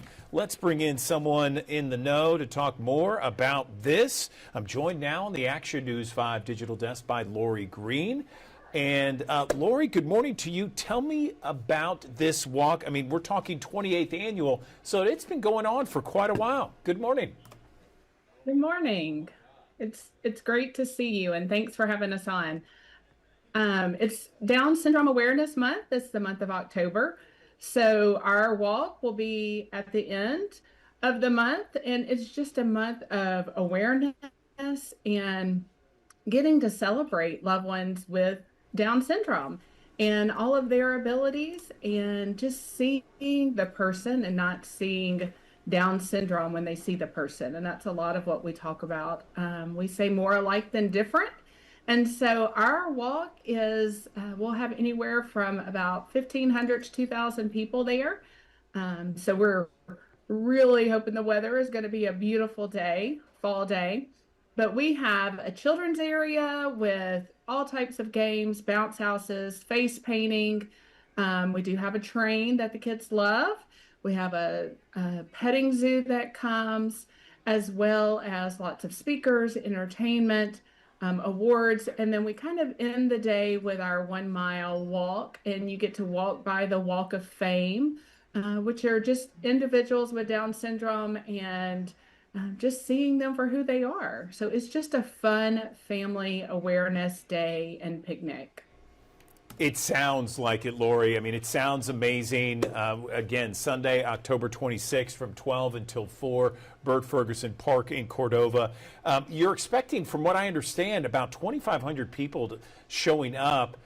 Why is there so much support for that? It just seems like it's been going on a long time, and there's a ton of support across the Mid-South, right? There is. And we have in the Mid-South about 1,500 individuals living with Down syndrome. We kind of cover the Memphis and surrounding counties, as well as over the bridge in Arkansas and in Mississippi.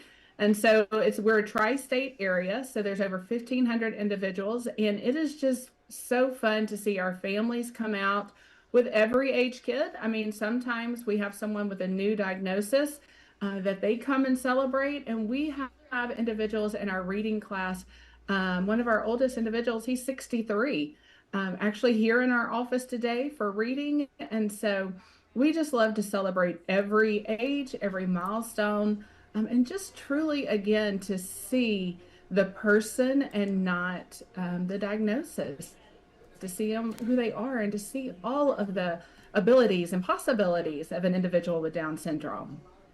You know, I noticed when I was emceeing the Madonna Learning Center annual gala, and there were so many Down syndrome kids that are a part of that school and that institution, and it is nothing but positivity. It is nothing but uplifting, and they are so much fun and so enjoyable. And as you mentioned, they're just one of us out here in Memphis and the Mid-South. Just a fantastic group of folks that are just coming together and just want a great life for everybody and everything. It's amazing to me how positive they can be, and something that we can all learn from. You know, we can all learn about how to be more uplifting, how to be more positive and supportive of each other through events like this. Wouldn't you say? I do. And I will say that one of the biggest myths or misunderstandings is that individuals, a lot of people will say individuals with Down syndrome are always happy, they're always smiling, and they are generally happy, but they also get upset and sad and get their feelings hurt. And every day here in our office, when someone is here, if they're having a bad day, you're going to know about it, just like you or I would be. But I will say that one of the greatest lessons I've learned is that individuals with Down syndrome are so full of compassion. They can read a person and be able to give affection and love and support.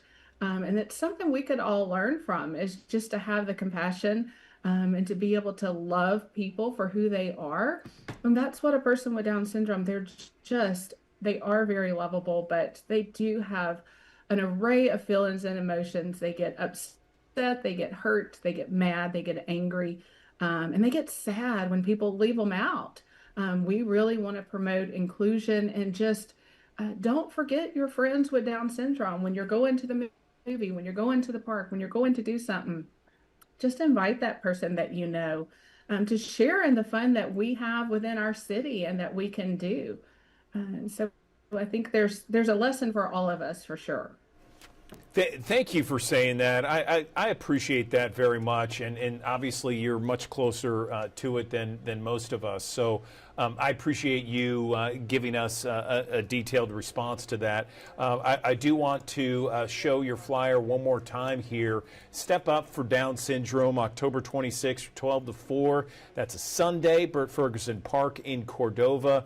All kinds of fun there. Is there a cost, and do people need to register before they go?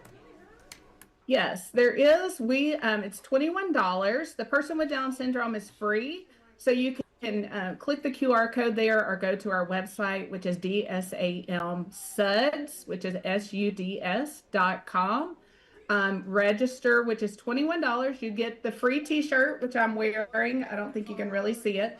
But it says Step Up for Down Syndrome, and it has the 3-2-1. The 2-1, of course, is for trisomy 21, which they have 3 copies of the 21st chromosome. So that's why we use 21 a lot, or 3-2-1 in everything. So it is $21 a person. You can go on there and sign up. You'll get a T-shirt when you arrive. And so we would love to have the community just come in and support. It is not, I don't have someone in my family with Down syndrome, but as I say, I have a whole community and a lot of families that I get to work with and just truly love on each and every day. And I learned something new every single day. So it's just a blessing. It sounds like it. Well, Lori Green, we appreciate your time on the Digital Desk. Thank you for explaining to us everything about not only the Down syndrome walk, but your interactions with folks that are so much a part of the organization. And good luck on the 26th. And we appreciate your time coming on the Digital Desk and talking to us. Yeah, thank you for having us.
Good morning. Welcome back to the Action News 5 Digital Desk. We have got some alarming new health data out there that suggests that 9 out of 10 people have certain health risk factors and they don't know or realize that they have it. And we're talking about health conditions that can trigger everything from heart disease, kidney disease, diabetes, all at the same time. Let's talk to somebody who knows about what we're talking about here and some of the latest data that is pretty alarming from what I understand. I'm joined on the Action News 5 Digital Desk by Dr. Tiffany Powell-Wiley. She's a physician. She's also a researcher joining us on the Digital Desk to talk about this new data. So Tiffany, tell us, where do we begin on this? Good morning. Hi, good morning, Andrew. So we want to make sure that people are aware of cardiovascular kidney metabolic syndrome, or CKM syndrome. And it's really about these interconnected diseases, things like diabetes and obesity, that put you at risk for heart disease and even kidney disease. And it's important to understand that all of these are interrelated, they're all interconnected, and one can put you at risk for the other, but also treatments that are out there can affect risk for each of those. And all of it affects heart health. So, okay, so cardiovascular, kidney, metabolic syndrome or disease. Explain what that is and maybe some warning signs that our audience would enjoy knowing. So it's important to know that that CKM syndrome really relates to the fact that conditions like heart disease and kidney disease can't be treated in isolation. These are things that affect each other. And really, we want to emphasize that your body is interconnected. And so when we think of talking to our doctors about risk factors for heart disease, we want to ask not only about our high cholesterol, our blood pressure, and how it relates to our risk for heart disease, but also what does our kidney health look like? And that because that's important to think about as a risk factor for heart disease. Yeah, I would think so. So this is something where a lot of people, we mentioned off the top, that they don't even know that perhaps they are dealing with something that could really change the outcome of their lives, certainly their health. Can you explain a little bit more about what this data is saying and how people need to be more aware of what exactly is going on? Absolutely. So it's important to think, as you mentioned, that 9 out of 10 U.S. adults have a risk factor for heart disease or kidney disease. Those are risk factors like obesity, diabetes, high cholesterol, high blood pressure.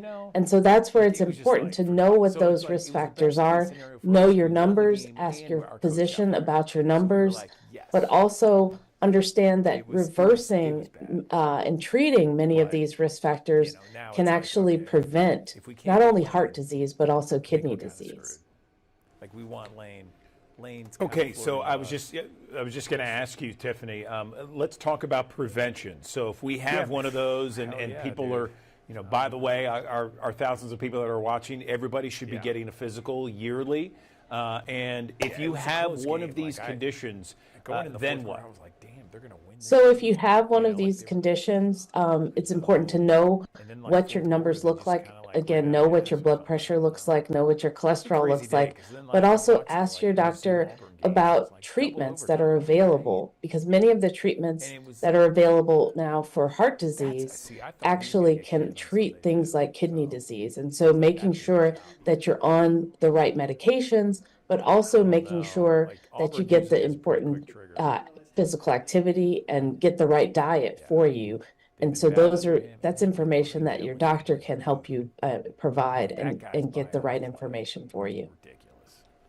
Sure, absolutely. And so we know, diet and exercise very important when it comes to these kind of conditions. What else can we do to perhaps prevent or improve our health with regards to these specific issues? So the other important thing is to understand what our risks look like. And so we have new ways of measuring heart disease risk. And so one thing to ask your doctor is to use risk calculators that are now available that can try to account for all of the risk factors for, again, it's CKM syndrome, these interconnected risk factors, and start to understand what your long-term risks for heart disease look like. Okay, CKM syndrome. Tiffany, we appreciate your time on the digital desk. Thank you for illuminating us to these different conditions that in one way or another, they are all connected, and it's something that we need to be aware of. Thank you. Thank you so much. Right, exactly.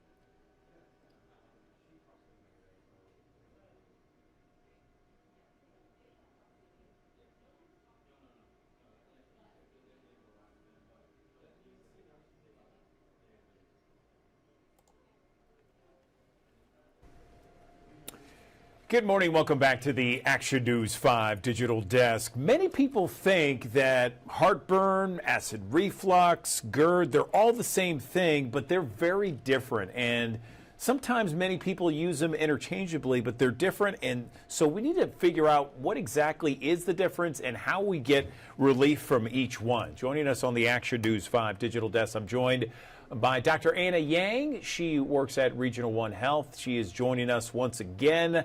Dr. Yang, always good to have you on the digital desk. So this is interesting because I always thought like heartburn and acid reflux, I thought I used that interchangeably. Tell us the difference between all three. Good morning. Good morning. Thanks for having me back. Good to be here. So you're not necessarily wrong for using them interchangeably. They're pretty similar and they do refer to the same type of process that's going on. So acid reflux is the act of that acid actually physically coming up from the stomach through the esophagus. It might come just a little bit of ways. It might come all the way up to your throat. It might make somebody vomit. It might make somebody feel terrible. It might even just be some, minor discomfort symptoms. The heartburn usually refers to the chest pain that people sometimes get with acid reflux, but not everybody with acid reflux actually gets heartburn. And obviously, the word heartburn is a little bit misleading because it has nothing to do with your heart. It's that burning pain of the acid coming up through the esophagus that sometimes can be mistaken as heart pain, but it's really not. It's that acid in the esophagus kind of causing irritation, and it's usually a burning pain, and that's something that some people feel with the acid coming up. But again, not everybody feels that. Some people don't notice that heart or chest sensation. They just have a little bit of sore throat. Some people even have cough with it. Some people even just vomit with it. So it's not always the same symptoms. And lastly, GERD, or gastroesophageal reflux disease, refers to kind of the chronic condition that somebody can get if you do get recurrent acid reflux that requires treatment and it becomes, a diagnosed condition, a medical condition that somebody has. So can someone have all three at one time? Oh, absolutely. Yes. Okay, good deal. So what are best practices to prevent this? Because it's like you would have a really good meal or a hearty meal, and then you wake up in the middle of the night and you're like, oh my gosh, what is that?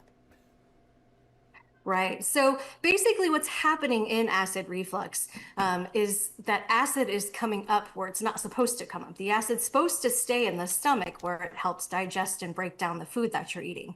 There's supposed to be a valve or a sphincter that keeps that acid from going backwards up through the esophagus. And so that sphincter, if it becomes relaxed or looser, or there's too much pressure on the stomach that it overwhelms that sphincter, then people can get acid reflux. So there are different foods that commonly trigger acid reflux.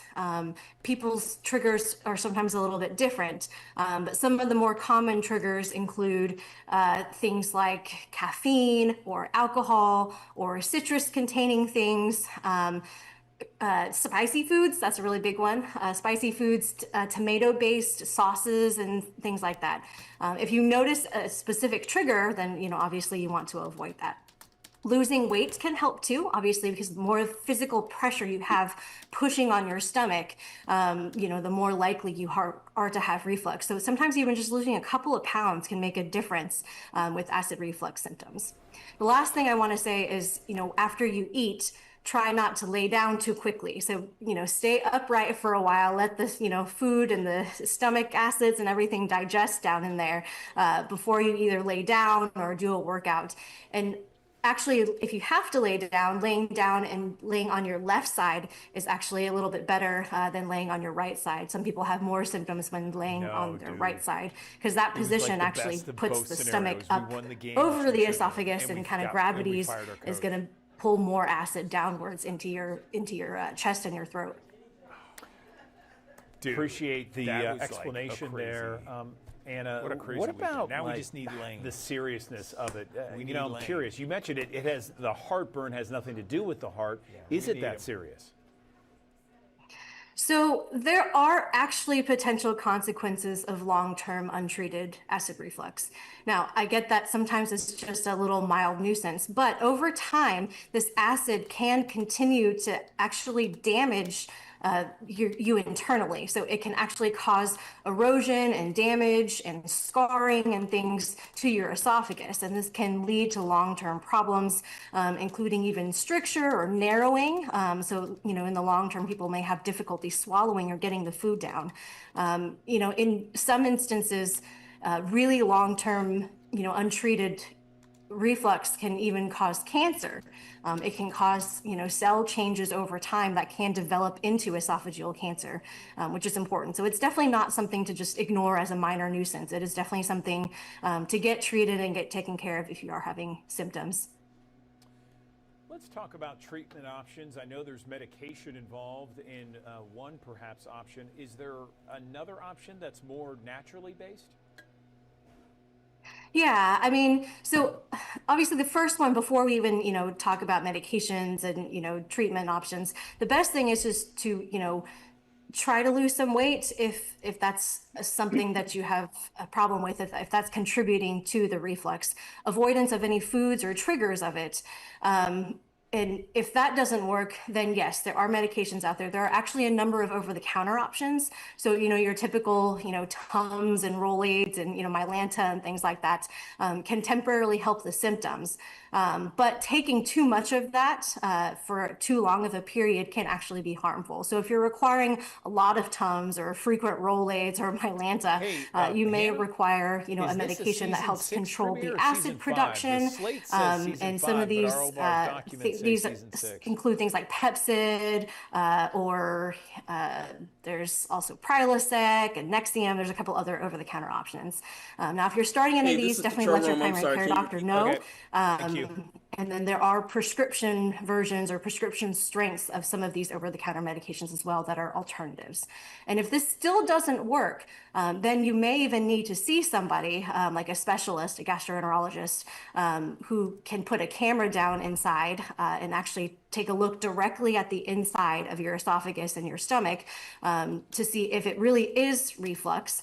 If there is, something else contributing to the reflux. Sometimes there's actually a bacterial disease that can contribute to GERD symptoms that can actually be treated. Or if there's any, more concerning things like stricture or even the development of, early cancer. Good to know. Wow, a lot of information there, Anna. Anything else before we let you go? We have thousands of people watching each and every morning here on the Digital Desk. Final thoughts. Yeah, the most important thing that I would say is just to not ignore your symptoms. Even if you feel like, oh, this is just heartburn, sometimes it is actually something more than just heartburn and sometimes it's treatable. And, it can lead to some long-term consequences. So the most important thing that I would say for anybody out there who, may have questions about this is to please talk to your doctor, get yourself a primary care doctor if you don't have one yet, and talk to them about your symptoms to see, what is the best way to move forward. Dr. Anna Yang, Regional One Health, plainly and succinctly telling us the issue at hand. We appreciate it, Anna. Thanks so very much for your time on the Digital Desk.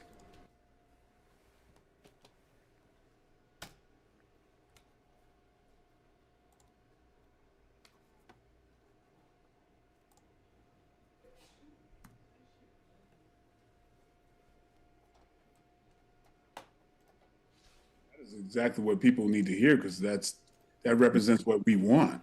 What we want, the possibilities, yeah, and that, yeah.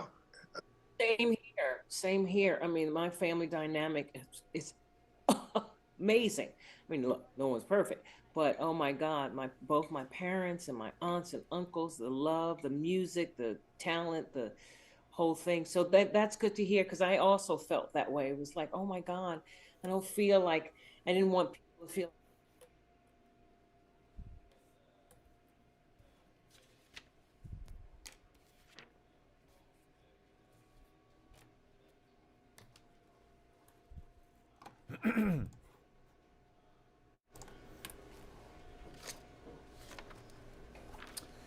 Good morning. Welcome back to the Action News 5 Digital Desk. Well, the BET series, Family Business, it's based on Carl Weber's crime drama book series.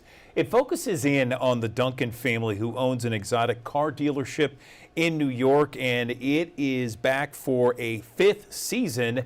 And joining me on the Action News 5 Digital Desk, I have Ernie Hudson, Valerie Pettiford, and Michael J. White to give us a sneak peek of this upcoming season, season number 5. Thank you all for joining us on the Digital Desk. I guess, Ernie, let's begin with you. Tell me what season 5 is going to be like, and why do you think this show, this series, has gained such a following? Good morning. Good morning. Good morning. Yes, I'm really excited with good news. It's actually season 6. We've done 5 seasons, and we're going into this is our 6th season coming up. I think it's caught on because it's about family. It's about the pursuit of the American dream. It's kind of there's been a lot of Godfather references, but the family dynamic is what I think the fans have sort of embraced and been drawn to. But now this 6th season is our most exciting, in my opinion, season, and we're all very, very excited for it. I think the fans are going to love this one. 6 seasons, amazing. I mean, when you talk about series, a lot of times, series can't last a whole season, and now this is the 6th season. Valerie, over to you. I mean, did you think when you joined the cast that this would resonate so much with some of the audience members out there? Well, I didn't know if it would, because you never know, but I knew in my heart that this was some good stuff. I knew it. Carl Weber is a brilliant writer, and we have a great team. Andy Brown, who's our producer, and Trey Haley as our director. So the cast that was assembled, I knew we had the goods, but you just hope and pray. And it worked. It just took off. And we have grown. Our fans have grown with us. We're getting new people enjoying and tuning in every day. And the ante has been totally upped this 6th season. So I'm so proud and so honored to be with these incredible humans. I cannot tell you. And the new cast coming in, it is so delicious. So get ready, guys, for an incredible ride. All right, Valerie. And Michael, over to you. I know we don't want to spoil too many things, but can you give us maybe a teaser or two from the upcoming season? Well, you're going to see a lot of layers. Like Valerie said, this season is delicious. But also, you're going to some things that you might connect me with this action world that I was so happy to contribute in this season. So that's going to be a bit of a surprise. And just the storytelling, the incident level is just amazing. It's just on another level. So, final question, Ernie, over to you. I mean, you're wearing multiple hats in this series, behind the camera, in front of the camera. You have such a long, storied legacy in your professional career, going back to the Ghostbusters back in the day. Where does this rank, and how is it? How is it so enjoyable for you all these years later? Sometimes people like to get in and move out and do other things, but you're still enjoying it, and you've been in this industry for so many years. Yeah, I've been very, very blessed. I've been doing this going on 60 years. But I have to give credit to Carl Weber, who trusted me, who gave me a chance to do a character that was really well-rounded, and a family that I feel represents certainly the African-American community, to get a chance to tell a story with integrity and honesty.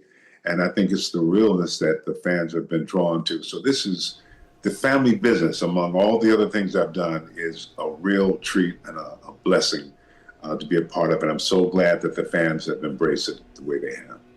Okay, so Carl Weber's The Family Business, Season 6 premieres Thursday. October 23rd on BET. Thank you all for joining us on the Digital Desk. Congratulations and best of luck this upcoming season. We appreciate your time. Appreciate you. Thank you so much. Okay. Thank you. All right. Another live look from our High Five cameras. We go to break on this beautiful Monday. 62 degrees, 1036. We're back in 1 minute on Action News 5's Digital Desk.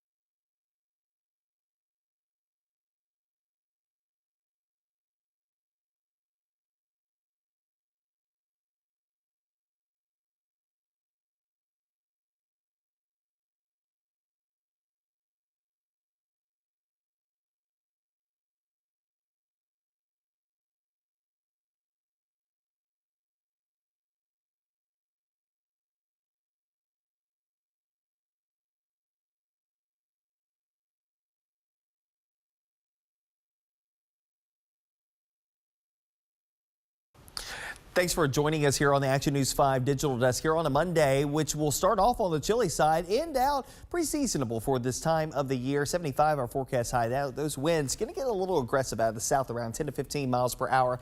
That's sustained. Gusts will be a little bit higher than that, but a cool start and a mild finish here. Notice the futurecast wind gusts starting to pick up, especially after lunchtime today. We'll have some wind gusts around 20 to 25 miles per hour, gusts at 30 possible, maybe as high as 35 across portions of the eastern Arkansas Delta as we get towards the end of the day today. This is going to coincide with low humidity that is currently in place. And with that being said, you're more than likely going to see not only the low humidity, but also coinciding with the gusty winds, a fire weather issue that will emerge. So where you see the areas outlined in gray, which is going to be basically all of eastern Arkansas, West Tennessee, northwest Mississippi, where we can see some increased fire weather impacts here. So if you do have to be outside for any time today and you're thinking about doing some burning, probably want to preclude from doing that here just because of how low the humidity is, for one, but two, also the gusty winds that could get away from you pretty quickly as we go through the next little bit. Now, as far as the extended forecast is concerned, we do have a front that's on the move here. That's what's going to help to facilitate the change up, which is going to bring us a few more clouds overnight tonight and maybe a passing shower or two. But really and truly, the big story will be, as this moves on through, another reinforcing shot of cooler air that will take us into your Wednesday. The winds will stay elevated tomorrow, but instead of out of the south, they'll turn more northwesterly once again, kind of similar to what we saw yesterday here across the mid-south. So it's kind of a back and forth tug of war type of forecast for us over the last 24 hours to where we're going over the next 24 to 36 hours. That frontal boundary sinks down to the south. High pressure builds in here. We'll have a great couple of days of weather setting up for us here across the mid-south. But we do have some changes that will come in our direction as we head through the latter half of the week. So again, tonight we'll drop off into the upper 50s to wake up early tomorrow morning. And again, as we mentioned, once that frontal boundary makes its way through the area, the weather will be pretty quiet for us as we head through the middle and latter portion of this week. There are opportunities for rain, though, in the extended range, and you'll notice here on our first alert futurecast, this is Friday morning. You'll notice rain to the west, a lot of clouds across much of the area, and we'll start adding in some of these opportunities for rain to move in here as we head towards the back end of your Friday and continue off and on as we head through your Saturday and even Sunday as well. So stay up to date with the very latest anytime and everywhere on the Action News 5 First Alert Weather app. You can download it in the Google Play Store and the Apple App Store. Again, this week is going to be fairly quiet. The big story today, the impact wind issues, low humidity, again, a fire weather issue that's going to be a little bit more elevated here today. High temperature about 75. We'll only drop off into the 50s to wake up early tomorrow morning. 75 again during the afternoon hours, mostly sunny skies. Upper 40s to get going on Wednesday morning, back to the low 70s, mid 70s on Thursday. Question marks about how warm we ultimately get on Friday and Saturday, just because we'll have more clouds and eventually rain chances to come along with it as well. So if the rain is a little bit more dominant during this time frame, probably going to end up a little bit on the cooler side of things. We'll pop back in the low 70s on Sunday, mid 70s next Monday. Another front looks to be poised moving into our area by the time we head towards the mid portion next week, and that will knock the numbers back into the 60s once again through the middle and latter portion of next week.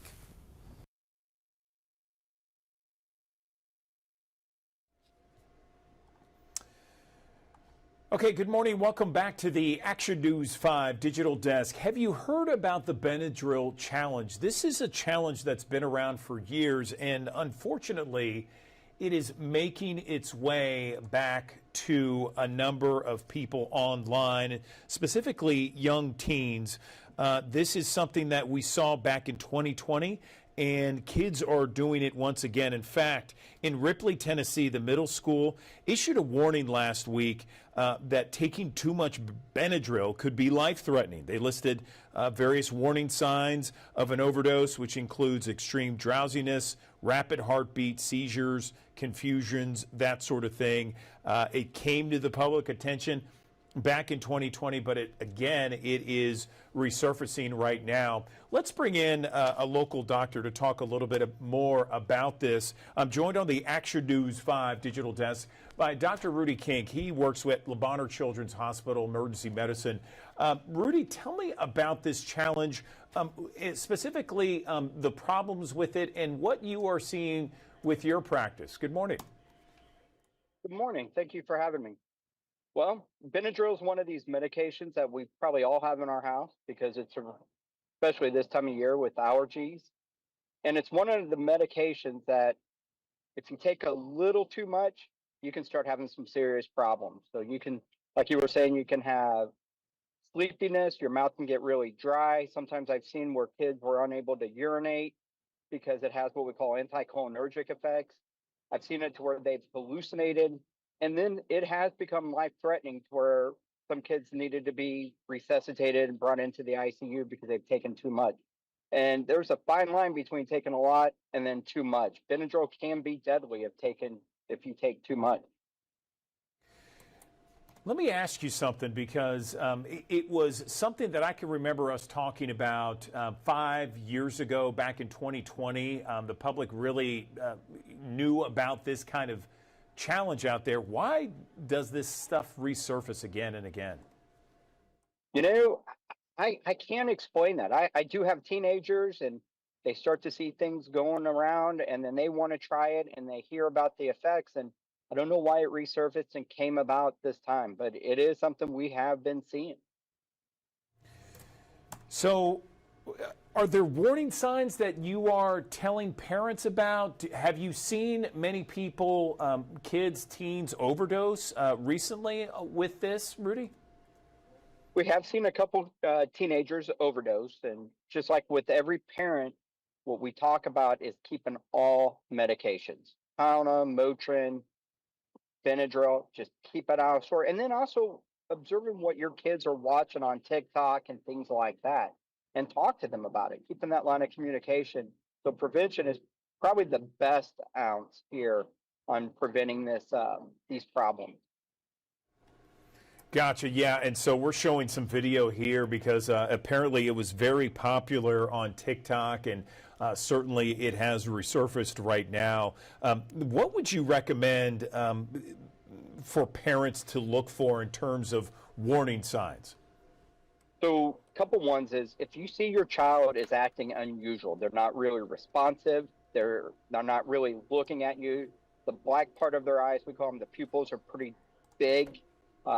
Usually in a bright light, these get really small. If they're open, if their mouth is really dry to where they're having trouble talking, you can suspect that your child took or is doing the Benadryl challenge. At that point, you need to seek medical care immediately. Either calling 911 or bringing them to the emergency room. Sometimes they can have seizures. Sometimes if they're really sleepy, look around the room. It's really helpful as a physician if you have a general idea of how much medicine they may have ingested. What is actually the Benadryl challenge? So the Benadryl challenge is just what it says. If these kids are trying to take as much Benadryl as they can, and they're filming themselves doing it, and the effects, and then they're kind of talking about how they're hallucinating and things like that, and that's what they're doing. And everybody kind of has their own little form of Benadryl challenge, and they're trying to, in my opinion, one up the other person to get the likes on TikTok and things like that. I gotcha. Anything else you want to mention to some of the parents out there, perhaps some teens as well? Yeah, so it is a serious Benadryl is a very serious medication.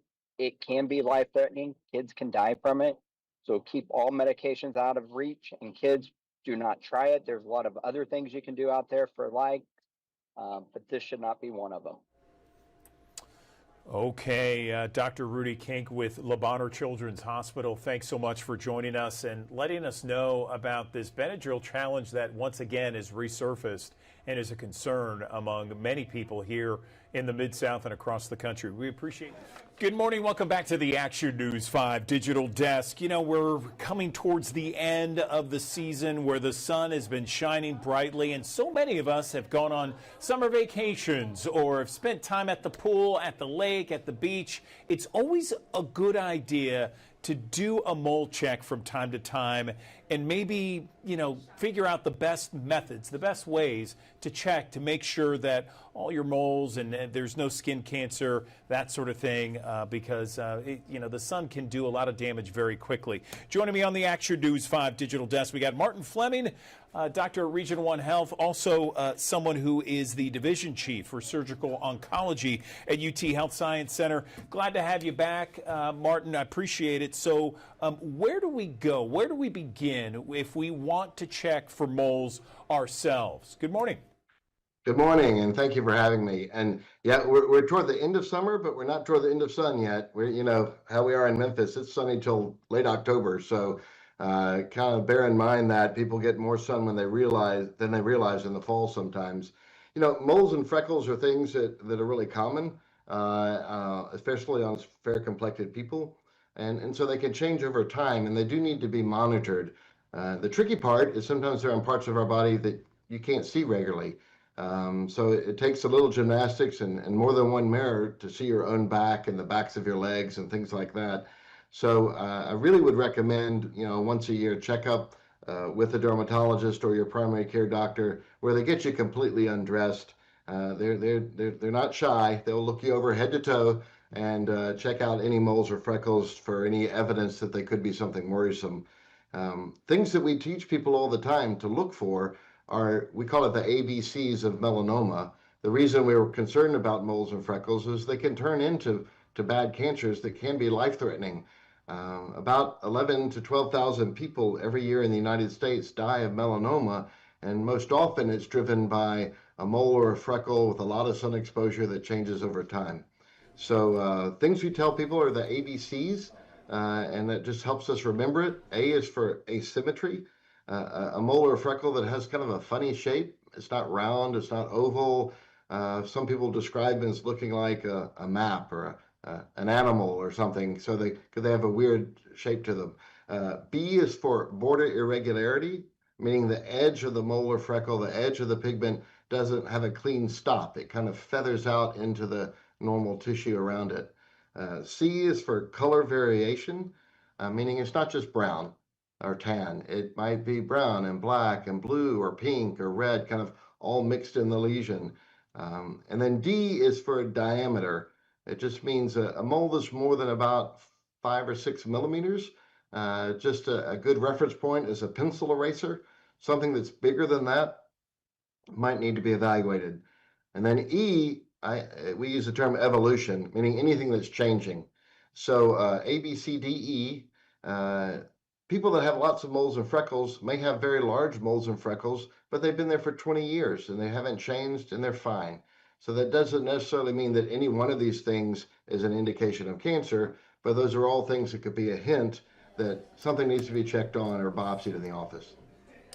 Listen, I appreciate that, Martin. That was very thorough. I want to ask you this because I often get the question, and that is, could there be cancerous moles where you might not necessarily have exposed skin? Does that happen often?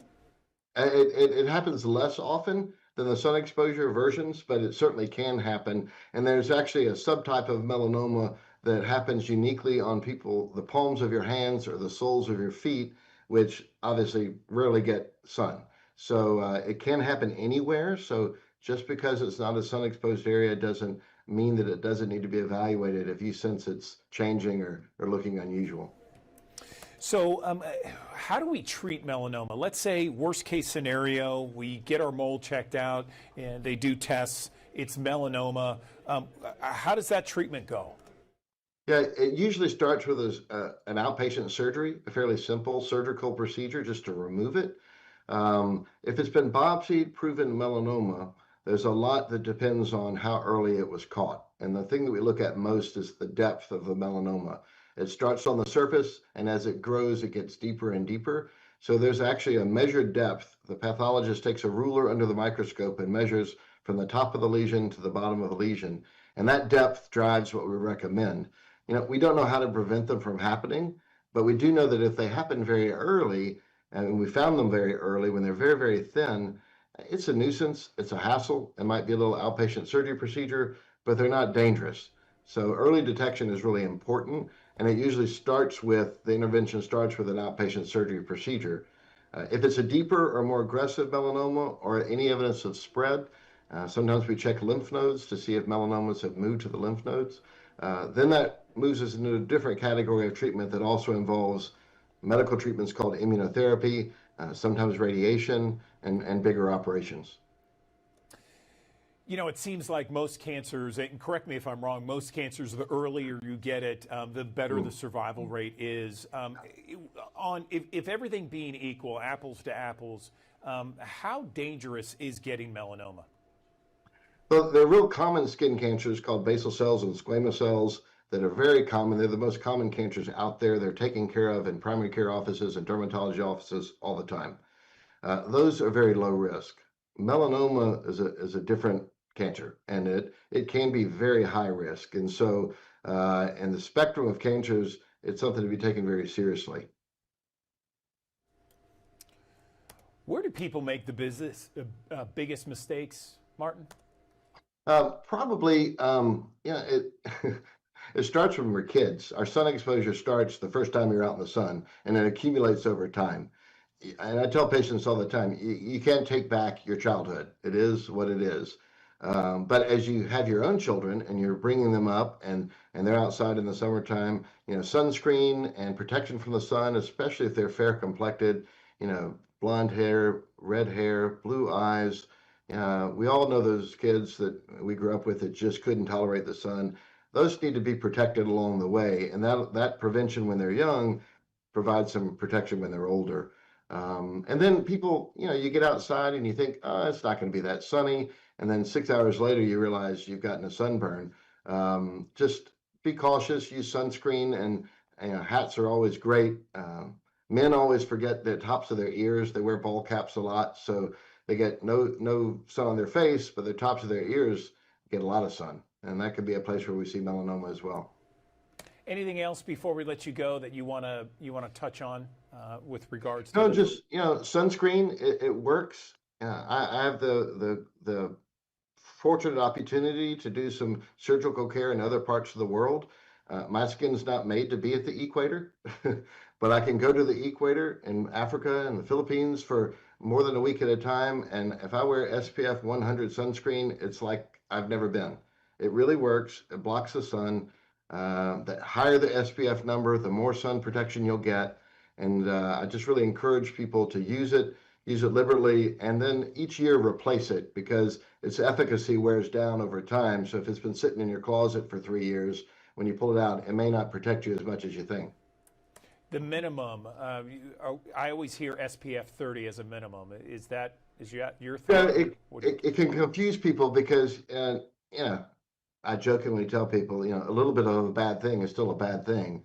So, I'm kind of an advocate that, we should all be white and pasty if we can and not get any sun. But the protection is not linear. In other words, SPF 50 covers pretty much 90% of the sun. You get above 50 and you're not getting twice as much protection, but you're getting more protection. So 30 hits at about 75% protection. So 15 is about 50% protection. So it's just a matter of how much sun do you want to have. And in my world, 0 is the answer. So I just tell people the higher the number you can find, use it. Gotcha. Well, Dr. Martin Fleming joining us here on the Action News 5 Digital Desk. Thank you for the insight with regards to moles and skin cancer and best practices, best methods to prevent melanoma or any kind of skin cancer from happening. We appreciate your time. Thank you. No, thank you for having me. It's always a pleasure. All right, that does it for us here in the Action News 5 Digital Desk. Have yourself a wonderful afternoon. We got Action News 5 midday coming up at the top of the hour with Ariana Poindexter, Jerry Askin. They'll take you through the next hour with your top headlines, your top stories, and your forecast for the next 7 days. And don't forget to join us bright and early tomorrow morning. Another edition of the Action News 5 Digital Desk begins at 7. We go from 7 to 11 each and every weekday morning here on Action News 5. We'll see you then.